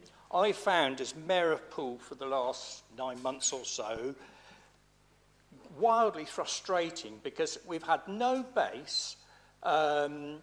We have to held our Civic Working Party meetings here in Bournemouth. Other meetings we've held at, well, in fact, fortunately I was offered the use for small groups of the Roots to Roots boardroom, but we've had absolutely nowhere, and if we've got to wait another 5 years, and albeit it'll be different mayors and so on, to still not have a base, I think we should at least look at turning the essential rooms, and I can sort of go through what I believe they are to be for the operation of the morality, to separate them out, do a sort of a half vertical slice, for want of a better word, so that we can actually bring the core civic things back into Poole. When the building was stripped out, it was stripped out completely. Everything disappeared. There was absolutely no reason why the furniture and the decor and so on in the mayor's parlour and the council chamber couldn't have stayed. And I believe that we should at least restore those rooms so that we do have a civic presence. We've heard mention of the Guildhall, and we looked at the Guildhall and the possibilities of that being used, but that wouldn't accommodate all of the needs of the Poole morality. So I do think that we need to consider having some interim measure to continue to have a civic presence in the building, which is the civic building of Poole and has been for the last sort of 90 plus years, and you know, so that we actually do a vertical slice. Whether or not we negotiate joint use of it later on, I actually think that there are some rooms that shouldn't be jointly used. When I was walking around with Future Places, they were saying, oh, they might want that as a restaurant and things like that, and you think, well, no, actually that is a council chamber, that is a historic room that you can't really, you know, but there are other rooms that I think could be shared, but we really do need to look at what we're going to do over the next few years before anything happens, because, you know, with the economy as wobbly as anything, you don't quite know what's going to happen when, but we need something to accommodate the civic functions of Pool and the Pool Charter trustees in the interim. Thank you, Councillor Trent. Thank you. Councillor Slade, please. I'll withdraw. Thank you. I'm sorry? I don't wish to speak at this time. Thank you. I've changed my mind. He said what I wanted to say. Councillor Brown. Thank you for your patience. Thank you, Chair.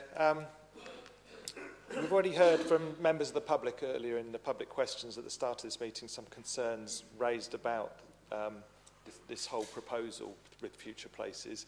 So I'd like to propose an amendment to paragraph D, which I think will be distributed momentarily. So give that a moment to come through.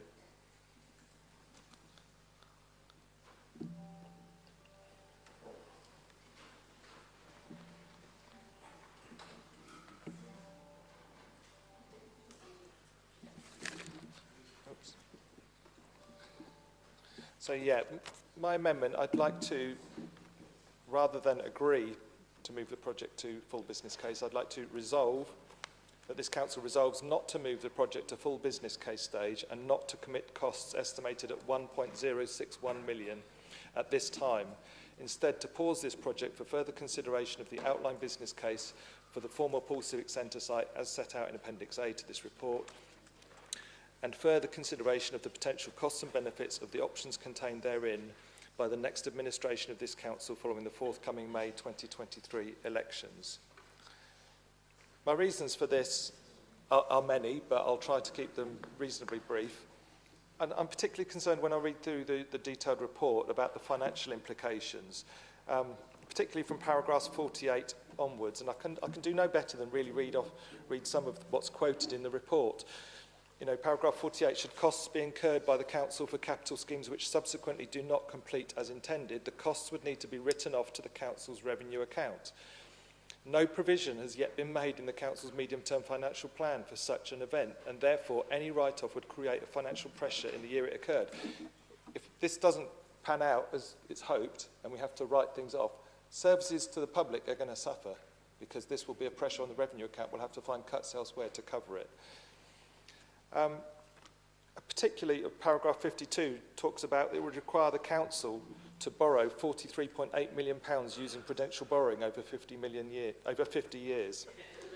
Probably take 50 million years the way this council's borrowing money. But particularly paragraphs 55 and 56, the financial challenges specific to this scheme include managing increasing construction costs. Who knows what the future holds in terms of construction costs, changes to borrowing costs and interest rates, who knows where that's going at the moment, and the wider economic effect on sales values that can be achieved. The current modelling indicates a viability gap of £1.3 million per annum between the annual cost of operations and servicing the debt compared to the income it's forecast to generate. So we're already forecasting that there's going to be a budget gap. Sufficient timely sales values would need to be obtained to avoid becoming a revenue pressure. Paragraph 56, consequently, members need to assure themselves that these challenges can be overcome and are not insurmountable before agreeing to commit further sums. Well, I don't know about you, but personally, I'm not assured that those sort of challenges can be overcome in the future before agreeing to commit further sums, and that's why I'm making the amendment here. Paragraphs 57 and 58 and paragraph 62 also sort of cause me a lot of concern when you read through the financial implications of this decision.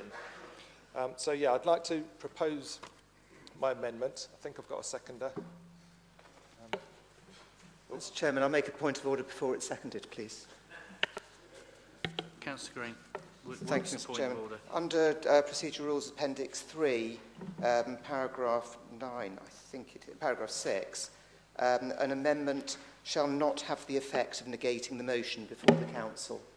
And I would argue that this does indeed negate that Part D. I believe it is quite possible for Councillor Brown to propose to delete paragraph D, but not to insert the paragraph that he has suggested would be amended. But maybe the monitoring officer will be able to advise. Thank you for that point of order, Councillor Green. Ms. Ice. Thank you, Chairman. So in looking at this amendment, perhaps the wording is a little, I don't want to say the word clumsy. but we only received it a few minutes ago. I don't believe it negates the actual motion, because if the amendment read, for example, that Council resolves to pause the project without using the words not to move the project and not to commit the costs, I don't think the effect of the amendment is to negate the motion. Thank you. Thank you, Ms Sice.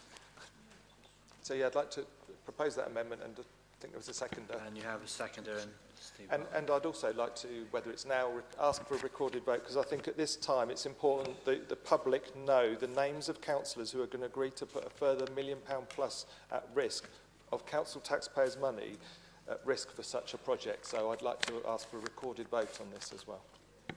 Thank you, Councillor Brown.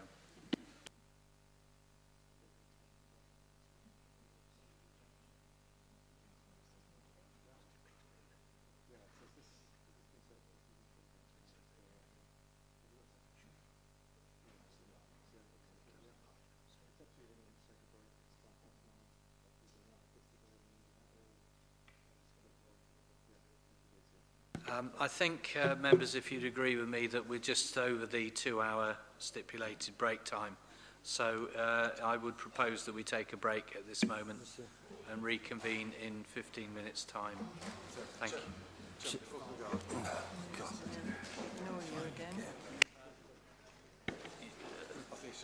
15 minutes is 9:20, members.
restart, members.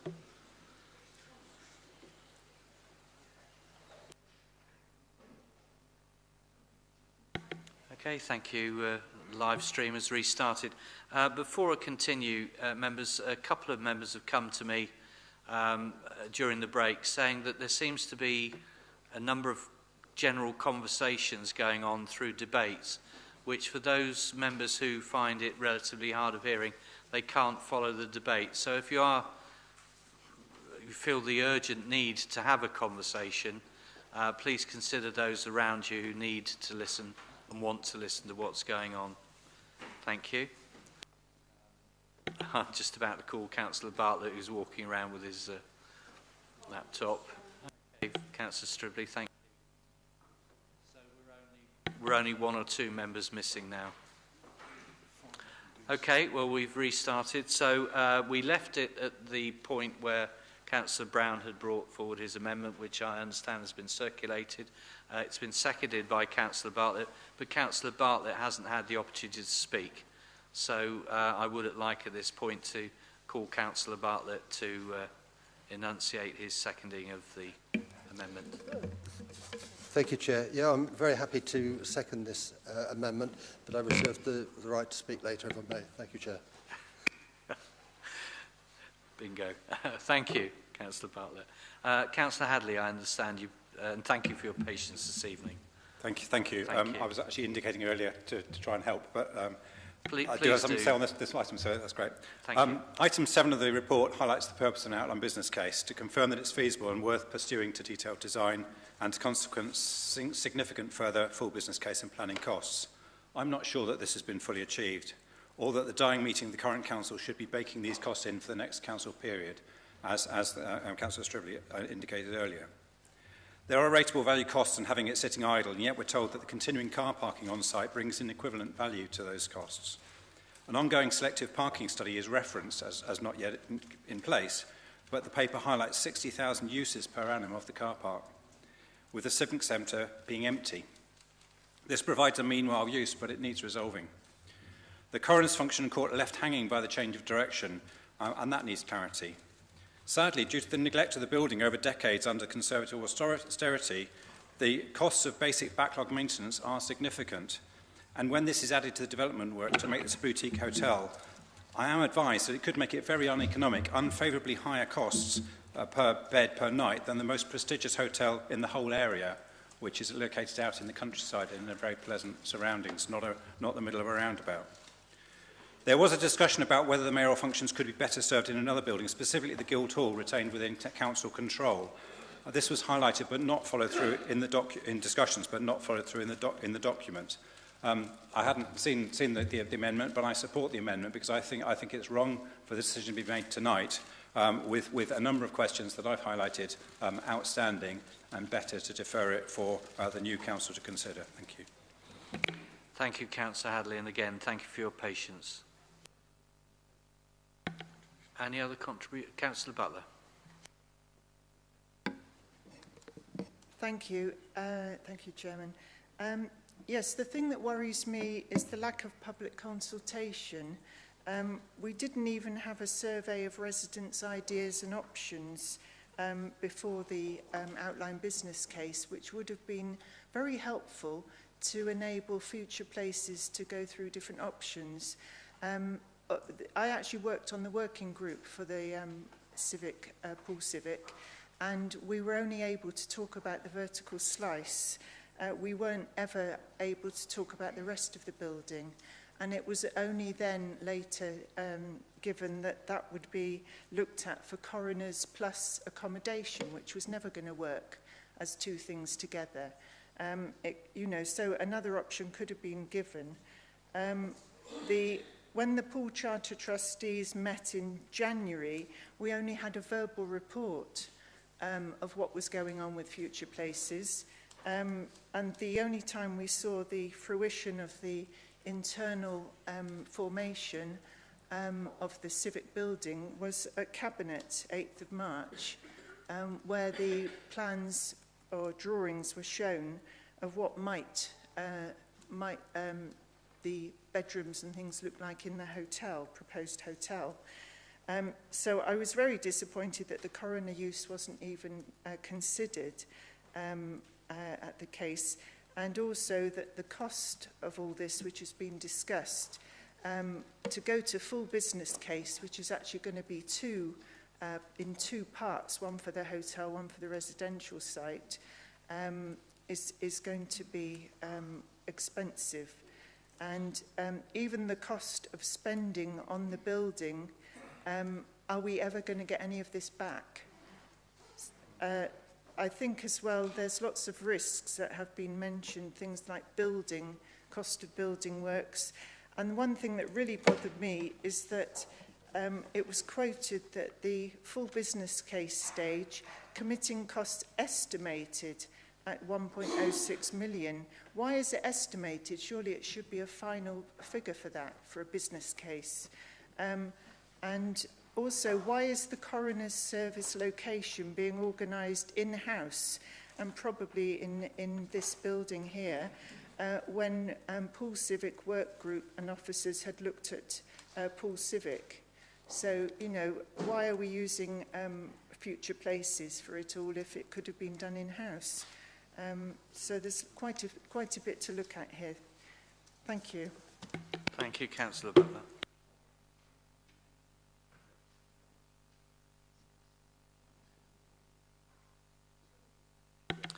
So the next name down, Councillor Evans, please. Thank you, Chair. I don't know if you just want me to address comments to the first part of the amendment, or if we're going to discuss the other parts as well about the Civic Center for the Charter Trustees and the Coroner's Court. We're debating the amendment. Fabulous, thank you so much. First of all, paragraph 39, there's a claim that Future Places has consulted Poole Town Ward councillors on the outline business case. And I'd like to state for the record that this is blatantly untrue. We've not been consulted on at all or had a chance to raise objections. Reading through the appendices, I'd say that the halo effect is equivocal at best. There are lots of risks and liabilities, let alone expense for the council to take on, so I'm unable to support the proposal and fully support the amendment that's been brought. I'd like to know, why has the option of obtaining planning approval for the site and then selling it at a much higher value not been explored like it was for the Christchurch Civic Center? I think that's quite an oversight within this OBC. And lastly, I'd like to say, if you want to play Monopoly, please do it with your own money, not the residents. Thank you. Thank you, Councillor Evans. Councillor Moore, please. Yeah, thank you, Chair. Well, I want to support the deferral. Having said that, I am not totally against the idea of developing Poole Civic Centre building into a hotel, but my problem with these proposals lies with the finances and the risks which go with them, as has already been outlined. And I think it would be actually much more sensible to defer this decision until after the election to a new council who can then decide the future of Poole Civic Centre. And I say this as someone who is extremely fond of Poole Civic Centre, having spent 20 years of my life working in that building, a significant building which has served Poole well and deserves better treatment than we are able to give it here and now. I support the deferral. Thank you. Thank you, Councillor Moore. Councillor White, I understand you were next. Oops.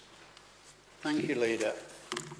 I must admit I'm not at all clear what some of the members opposite are after. I mean, one of them is asking to press ahead as soon as possible with facilities for the mayoralty, and another one wants to scrap the whole project or put the whole thing on hold.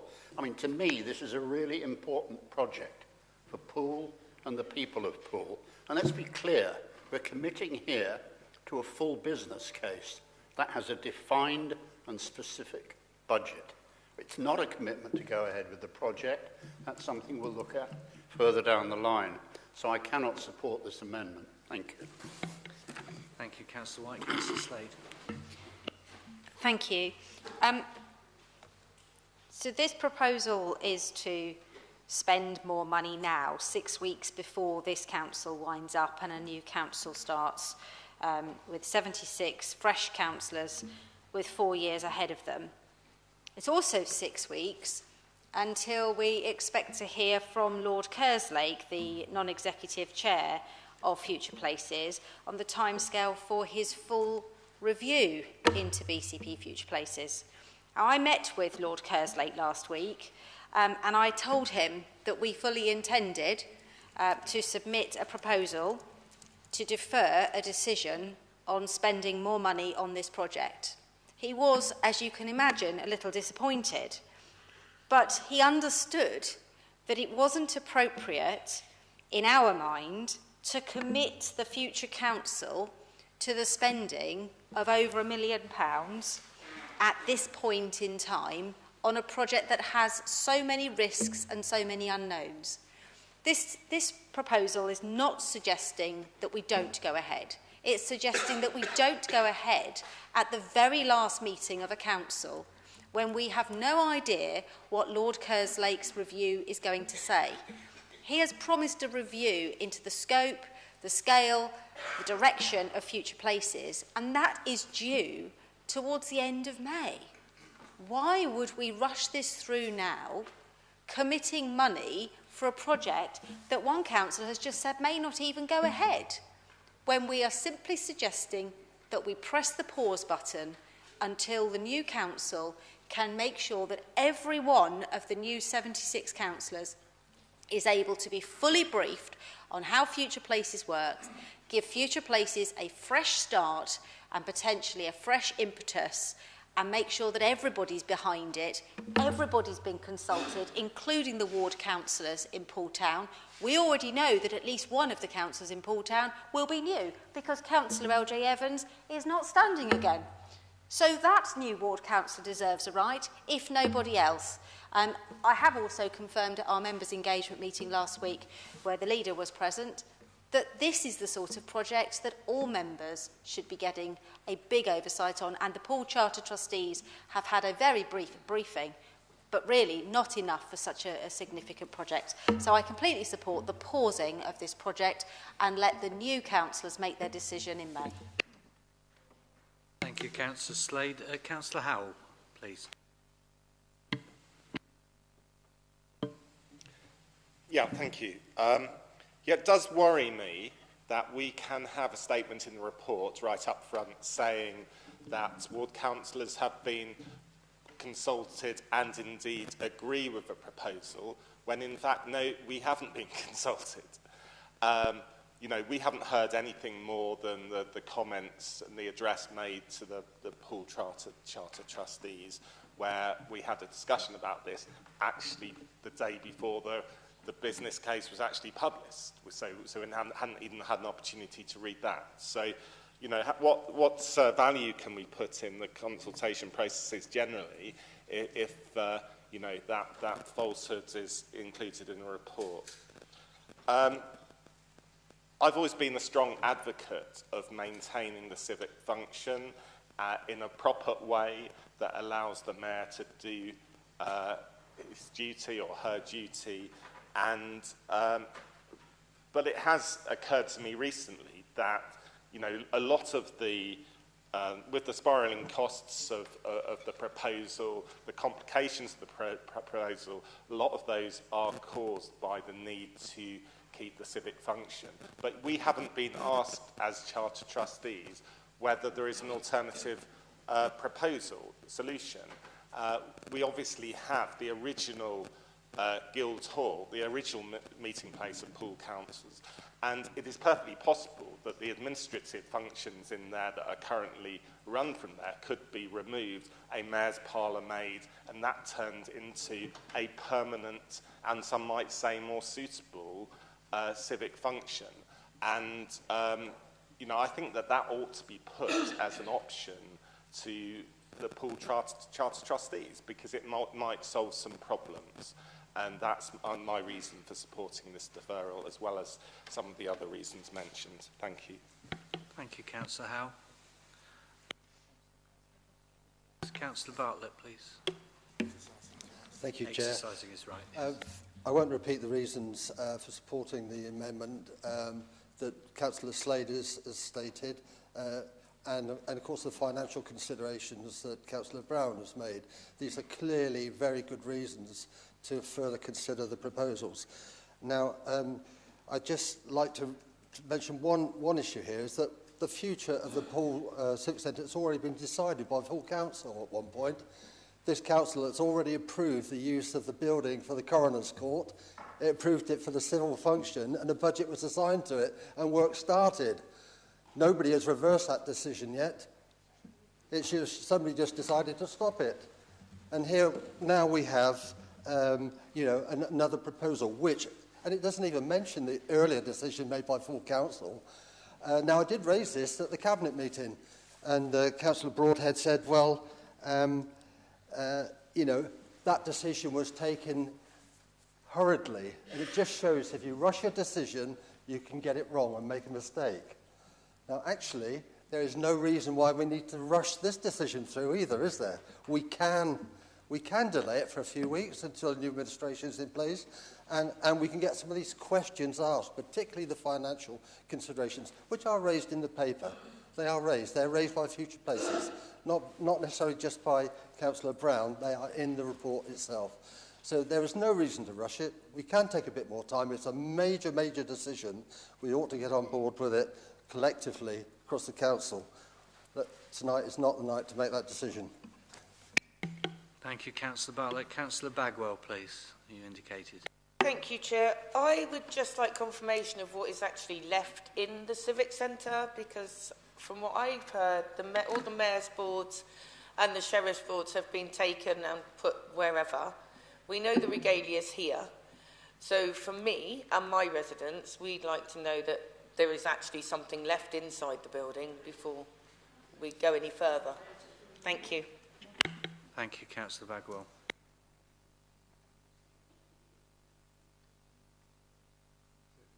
Councillor Farquhar. Thank you, Chair. It's difficult to speak to the amendment, except in support, when so many questions are being asked. I mean, whatever way the vote on the amendment goes, I think the question needs to be asked as regards paragraph 39. Future Places have consulted internally with the following councillors on the Poole Civic Centre OBC. Councillor Steve Barron, lead member for Poole Rejuvenation, and with the Poole Town and Parkstown Ward councillors, the Mayor and the Sheriff, with no objections received. Surely, if this meeting has gone ahead, there will be minutes and documentation of that actual meeting and that consultation. So my question would be, where are those meeting minutes? When did that meeting take place? And why is it that it's been presented as an outline business case by Future Places that a consultation has taken place, but the ward councillors themselves have no recollection of such a consultation taking place? So my question, regardless to the amendment of whichever way it goes, is where are the minutes of that meeting? What was discussed? And where is it documented that no objections were received? Thank you very much, Chair. Thank you, Councillor Farquhar. Councillor Nicola Green, you indicated first. Thank you. Thank you, Chairman. I am fully behind the proposal to move to full business case on this item, a move which will, of course, require extensive consultation, which will answer a number of the questions that have been raised this evening. And let's not just park it on the, oh, that's a bit tricky pile. I'm also interested that Councillor Slade states that she'd made this proposal last week, and yet no one had the courtesy to inform Democratic Services until this item had already begun. However, where I must challenge is to point out the irony of those on the opposite benches lecturing this administration on how to run a capital project. One of my first actions as a portfolio holder was to pick up a school's capital project that had begun under the watch of as portfolio holder for finance of the proposer of this amendment, where I was told there was risk to the financial envelope. I asked for the business case which sat behind the proposal. There was none. I asked for the background papers on which Cabinet had made the decision. There were none. That's right. I thought, I'll check through the governance arrangement for the capital programme. Oh, there aren't any. I'll look at the generation of the paper, because that'll show the grip of Cabinet, won't it, on the scheme? But it didn't. The draft of the paper was the final paper with no change, no scrutiny, no challenge, no grip. The scheme was indeed a sound one. It's delivered an excellent outcome, and it even reflects value for money. but not as a result of any input or understanding of the financial implications, building costs or governance as put forward by the previous administration. I accept the challenge for transparency on this project, but would ask that the proposer of the amendment is equally transparent on his own record in assessing capital projects and the handling of public money. Thank you, Chairman. Thank you, Councillor Green. Councillor Mike Brooke, please. Thank you, Chair. Just a very, very brief clarification for Councillor Fokker. The Mayor and Sheriff were shown around the Civic Centre. In fact, we were asked to guide James Croker from Future Places. It was an informal meeting. There were no notes taken by us. We were not accompanied by an officer, and it was just basically a chat. At that time, he had not even been in the Civic Centre, and yet Future Places were beginning to make proposals about the Future Places, about the Civic Centre, without even having seen it or known what it was like inside. And I think the worst thing of all was the way in which the Poole Charter Trustees were treated by the former leader when they were told that the whole idea of their area and the vertical slice was being stopped with no consultation with us. And at that point, the Mayor lost all the facilities and a home. So there are some really, really bad things related to this that need to be looked at in more detail and resolved. And there are too many risks at the moment which are unsorted. Certainly a business case might resolve some of those issues, but the costs of resolving them probably way exceed the benefits being brought. And I think it is absolutely right that this council does not make the decision now to proceed, but does actually defer for the new council to look at more closely before any further actions are taken. So I'm more than happy to support this amendment. Thank you, Councillor Brooke. Councillor Iyengar, please. Yes, yes, thank you, and in support of the recent comments. Just a couple of things I'd say. One is I have mentioned a few times at the Overview and Scrutiny Committee on not just this, but one or two other projects, generally the way the consultation has been done and how it's tended to come out in the committee is about specific instances of certain groups being spoken to, a few people there, a few people there. And I'm not meaning with those words to be derogatory, but that's the style of the language that's been used when we talk about consultation, rather than, if I may, something much more what I'd like to see, which is a comprehensive activity done that's kind of orchestrated, has identified the right groups of people, and then there's emphatic evidence to show that those people have spoken, and here's the results. And, you know, heaven help us, we ended up in Overview and Scrutiny Committee becoming a sort of a design committee, because there were a few views there, and we ended up chipping in our views on the design as well, which is absolutely not the way we should be doing this. I think there's a learning curve that's been going through, and it's taken quite a long time, and we're still going through it in terms of how consultation should be done. This one, I don't believe, it's not yet been done, and we know it's not a perfect science, consultation. The second thing is about the timing, and now that we are at just about coming up to election, can I add only one thing to what's been said probably? It is absolutely unfair of this council to stick a new administration with this project. Completely unfair. Something like this, like any big complex project like this, needs the absolute leadership behind it and a coalition of strong leaders and the support of the House behind it whatsoever. Who on earth can tell in this chamber here tonight that the group of people who will succeed, some of us, all of us, whatever, in May, June next year, will be behind it? The worst thing we can do is put with them a project that none of them feel ownership for. It's not fair to them, and it's certainly not fair to the residents and the taxpayers' money as well. Thank you. Thank you, Councillor Iyengar.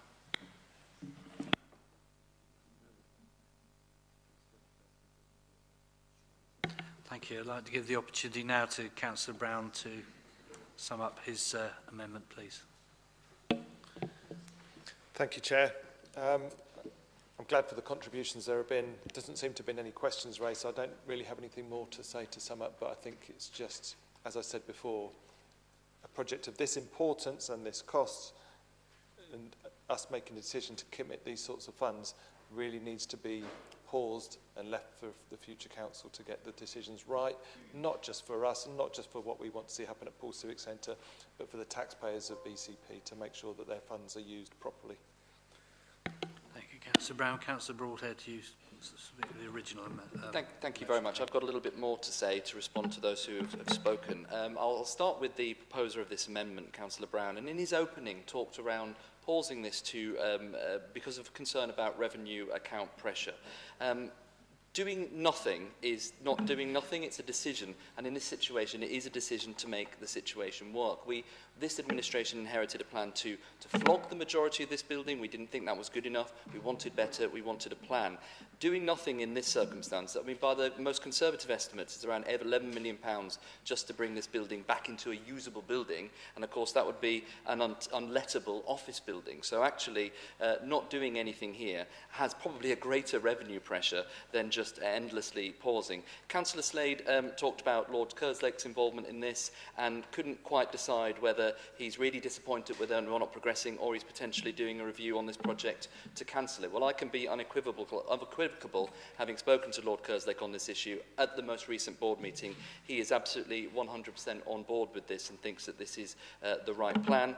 I think Councillor Anger makes a very good point. We do now have a member engagements forum, so we do now have that formal system in place, and I accept that, you know, after only a year of its operation, we clearly need to find new ways of operating. But equally, you know, part of engagement is talking to as many different people as possible. And as I said in the overview and scrutiny, the way that we've got these projects outlined is by having an outline business case and then moving into the full business case. Now, when you move into the full business case, that's when you get down to the real nitty-gritty and actually decide what you want to do. So the decision today is really taking it to the next level, to do that added engagement, to get into the bottom of all of the issues that we need to do. I agree with Councillor Anger, we need leadership on this issue, and that is what we are demonstrating today. It's pretty clear that the Civic Centre buildings are not at the end of life, and they're not easy to repurpose. If we wanted the lowest cost option, as I'd said before, that would just be to sell. But we've listened. Sale would probably lead to demolition, at least in part. Demolition isn't compatible with our carbon ambitions, etc., etc. We need to start moving this to the next stage and absolutely look at doing something. My final point on this, the proposer has requested a recorded vote on this issue. Mr. Chairman, I completely and utterly agree. Let's record those who want to kick the can down the road once again. Let's record those who, in Councillor Brown's old words, shouldn't commit to anything where costs may go up. Well, we've seen what happens when that happens, and that means just don't do anything whatsoever. Let's record who, and here's the word again, want to pause. Pause, pause, pause, pause, pause. I think Poole deserves better than a pause. It deserves a plan. They want to dither, we want to deliver. Thank you. Thank you, Councillor Broadhead. Thank you. So, Councillor Brown, you've asked for a recorded vote on this amendment. We need 25% or more members in the chamber to indicate that they so agree. Could you all indicate, please, if you wish a recorded vote? That looks like more than a quarter. That's more than a quarter. Thank you. So we'll proceed to a recorded vote. So, for clarity, this is a vote on the amendment. Over to you, Chief Executive. Okay, thank you, members. So, vote on the amendment as proposed by Councillor Brown. I think one or two councillors may not be in the chamber that we haven't seen, so please let me know if I call out a name, somebody's not here. Councillor Hazel Allen. Councillor Mark Anderson. Against. Councillor Sarah Anderson. Against. Councillor Marcus Andrews. Abstain. Councillor Julie Bagwell. For. Councillor Steve Barron. Against. Councillor Stephen Bartlett. For. Councillor John Beasley. Against. Councillor Derek Borthwick. Councillor Philip Broadhead. Against. Councillor Mike Brooke. For. Councillor David Brown. For. Councillor Simon Bull. For. Councillor Richard Burton. For. Councillor Diana Butler. For. Councillor Daniel Butt. For. Councillor Judy Butt. For. Councillor Eddie Coop. Councillor Malcolm Davies. Councillor Norman Decent. Is he gone? thought he was here. He's not in the chamber. Okay. Councillor Leslie Dedman. For. Councillor Bobby Dove. Against. Councillor Beverley Dunlop. Against. Councillor Millie Earle. For. Councillor Jackie Edwards. Councillor LJ Evans. For. Councillor George Farquhar. For. Councillor Lawrence Fear. Against. Councillor David Flagg. Councillor Sean Gabriel. Councillor Mike Green. Against. Councillor Nicola Green. Against. And Councillor Andy Hadley. For. Councillor May Haynes. Councillor Paul Hilliard. Councillor Mark Howell. For. Councillor Mohan Iyengar. Councillor Cheryl Johnson. Against. Councillor Toby Johnson. Against. Councillor Andy Jones. Councillor Jane Kelly. Councillor David Kelsey. Councillor Robert Lawson. Against. Councillor Marion Lepedvin. For. Councillor Lisa Lewis. For. Councillor Andy Martin. Councillor Simon McCormack. Councillor Pete Miles.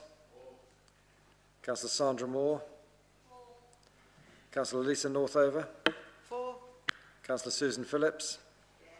Councillor Margaret Phipps. For. Councillor Karen Rampton. Against. Councillor Felicity Rice. For. Councillor Chris Rigby. For. Councillor Vicky Slade. For. Councillor Anne Stribley. Abstain. Councillor Tony Trent. For. Councillor Mike White. Against. Councillor Lawrence Williams. Against. Councillor Kieran Wilson. For. Councillor Tony O'Neill. And Councillor Nigel Hedges. Against. Thank you, members.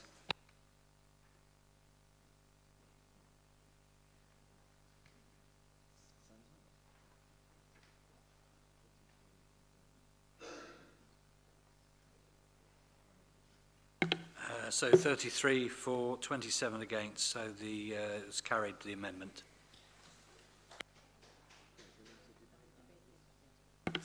We will now debate the amendment as the substantive. So members, if you'd like to indicate.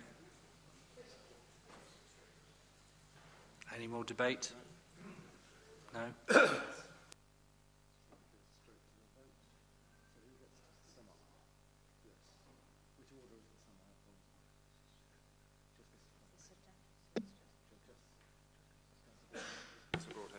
Yes, please, Councillor Broadhead. Sum up. Thank you very much, Mr. Chairman. I now have the unenviable task of summing up to an amendment, to a substantive that I completely disagree with. I've said in the last, in my summing up of the previous amendment, that we needed not to dither but deliver.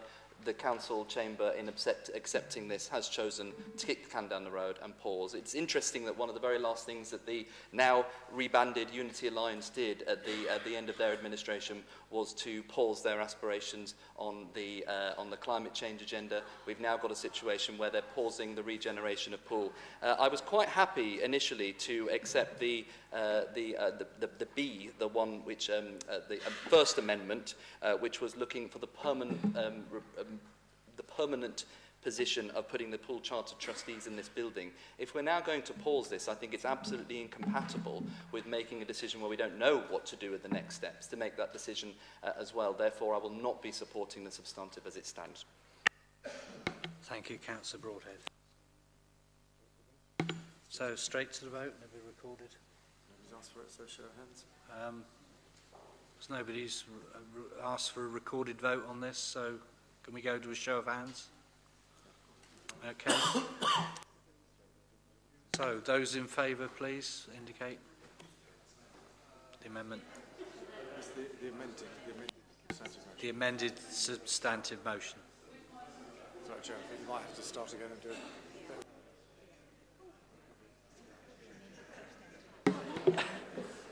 You just put your hands down for a moment, members, just for...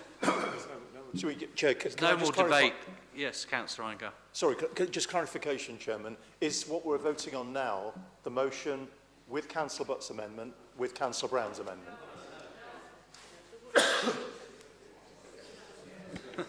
It is, which is exactly what I was just about to say, but thank you.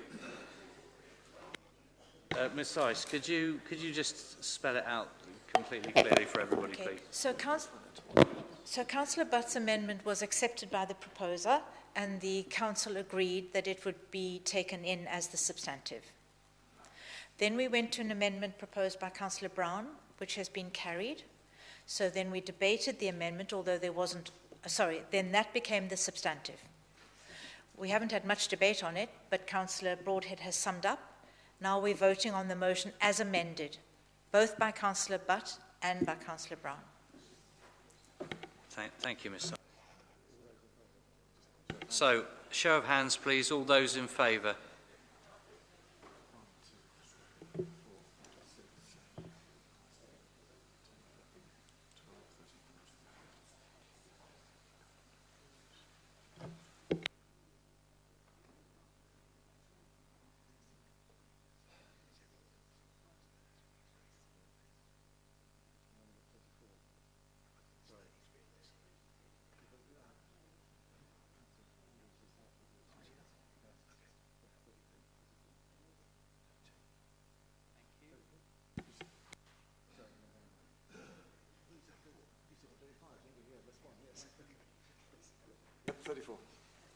So 34 for. For against, please. Against? Right. And abstentions.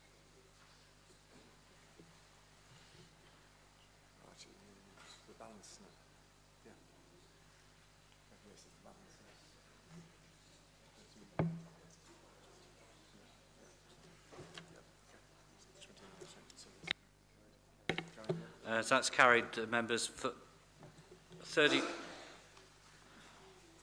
Can I just finish this, Councillor Farquhar, please? Thank you. So for 34, against, none, abstentions 29. So the amendment was carried. Thank you. Councillor Farquhar. Thank you, Chair. I very much apologise for the swiftness of my mental arithmetic. That's okay. I would like, for the purposes of the minute, to have my vote for the amendment and the substantive recorded in the minutes, please.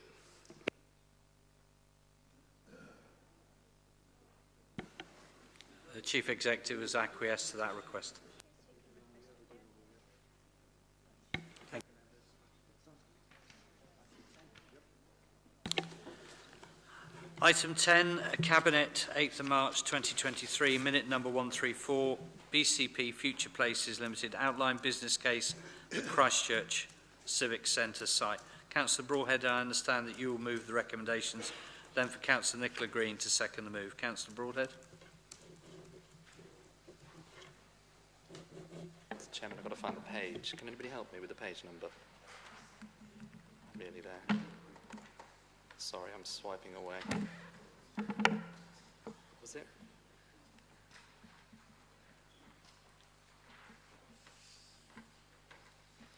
Apologies, Chairman. Can you bear with me just a second? Yes, of course.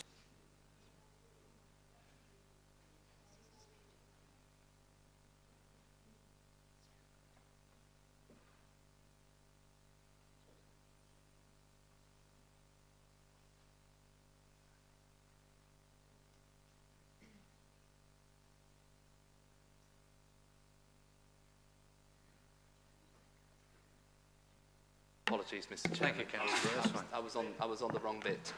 Mr. Chairman, we come to the second of the proposed outline business cases that we have now approved and moving to full business case. I won't repeat a lot of what I said in the first debate because much of it was relevant to this site. Again, we gave Future Places a similar exam question to look at this site to assess what they thought was the best thing to do in the first instance to then move to the full business case, whereas as previously mentioned, we do much more consultation, much more deeper work, much more planning work to bring forward the final ideas through to the council. In this circumstance, again, that we'd had Future Place had very significant market interest for repurposing this building as a hotel. Again, an 84-bedroom hotel, What's very interesting is that, once again, this building is not end of life. It's in actually quite good condition and repurposes very well to that purpose, doesn't repurpose very well to a number of other things. The proposals, the outline proposals that we've had, also look at exploring the rear of that site for the provision of 36 new homes. It also proposes that the front car park is absolutely to be retained and greened up, enhanced through landscaping and design to provide public parking to facilitate for that hotel. Again, I think it is worth reiterating that what we are agreeing at this stage is to get on to the next stage of work, to do that due diligence, that further consultation, to bring forward the final proposals back to this council. It is not making a final decision, but what it is doing is saying we don't think it is good enough to just keep on pausing. We do need to start making decisions. Again, I'm grateful to members that partook in the excellent debate at the Scrutiny meeting for this one. There were some concerns raised by members over looking at the flood risk. I know that Future Places have reached out to a number of those members and certainly given more information. The brief summary of which is that there have been already quite advanced discussions with the relevant statutory bodies over the flood risk and how we mitigate this going forward. But actually that is pretty much the quantum of work that would have to be done no matter what we did, and certainly would happen within the full business case again. So I believe that what we have to recommend for Council today is to move this forward to full business case. One kind of final point for me, we keep talking around Future Places that this is a kind of mythical identity. As I'd said in the opening questions and answering to members of the public who perhaps didn't quite understand the function, this is a municipally owned, fully council-owned regeneration company. It is essentially our regeneration arm. If we were sat here asking our internal officers to get on with a project, we probably wouldn't have the figures next to us because that's not how we operate within the functions. I actually think doing it this way gives us clarity and some certainty, as Councillor Mike says, of what the certainty around the upfront cost of preparing these plans are, and also, as I mentioned before, enables us then to get the projects to pay for them rather than it coming out of the revenue budget. If we were stood here in 6 weeks' time with members deciding not to proceed or to do it in an entirely different way, you'd have to find the revenue funds for it. So I do think that this is absolutely the right time to be progressing this to the next level, and I think is a really interesting and decent plan for Christchurch. Thank you, Councillor Broadhead. And the seconder is Councillor Nicola Green. Thank you, Chairman. I formally second the recommendation and reserve my right to speech. Thank you. Councillor Martin, I think you were the first to indicate. Yes, thank you, Chairman. I have an amendment to the recommendation. It was given to Democratic Services yesterday, and to save Councillor Green doing himself an injury bobbing up, again, it doesn't negate the initial recommendation. So I'm happy to... I do have a seconder, Councillor Phipps. I also would like a recorded vote. I'm happy to pose it now or whatever. Thank you, Councillor Martin. The email has been circulated now.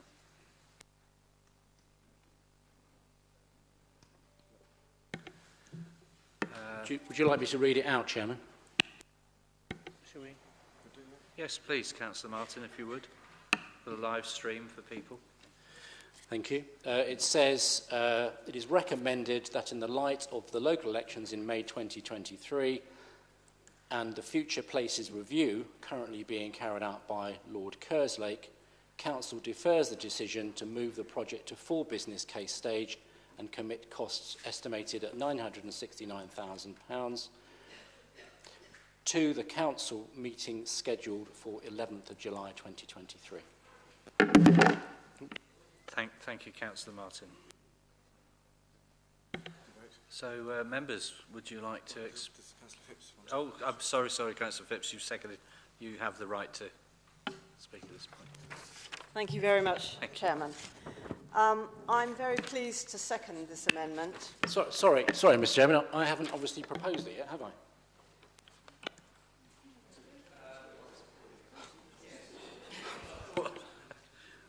Councillor Martin, please. Yes, thank you. Thank you for paying attention. The floor is yours, sir, then. Thank you.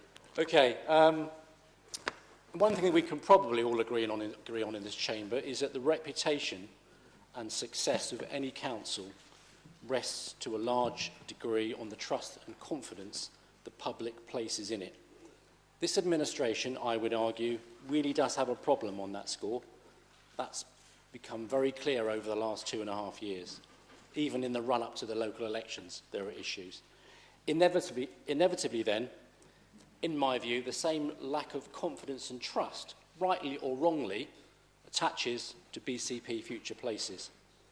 For a rather complicated, opaque, council-owned tackle company, Future Places is remarkably well known in the community, and not in a good way. The concerns about Future Places are numerous and well known, and all of Councillor Broadhead's slick sound bites, like, I can't remember what it was now, delivery, not dithering, or whatever, can't gloss over those things. The reasons that it was set up in the first place, the involvement of politicians in the first place, but something I don't think Future Places has ever recovered from. The governance, the financing, the business model, the loans, the rate that money is being spent, the consultants, the projects, and of course the value or not for the taxpayer. The risks associated with Future Places have previously been outlined by the Chief Financial Officer, and the finance of this council are already in a difficult situation, and we've seen from other councils where this can end up. It is clear to me that the residents of Christchurch, and quite obviously across the conurbation, remain deeply concerned and sceptical about the company and about its lack of transparency and accountability. And clearly councillors do too, otherwise we wouldn't have just seen the vote we saw. They remain to be convinced that the council-owned consultancy is being as responsible with public money as in-house council departments. And just a reminder that this, to go to a full business case, this is another, seems to be the case. As Lake is conducting, he and the non-executive directors are, I believe, reviewing the scope, scale, personnel and proposals of the company. And indeed, he said in November, the organisation must be up for challenge and scrutiny and be transparent. And given the importance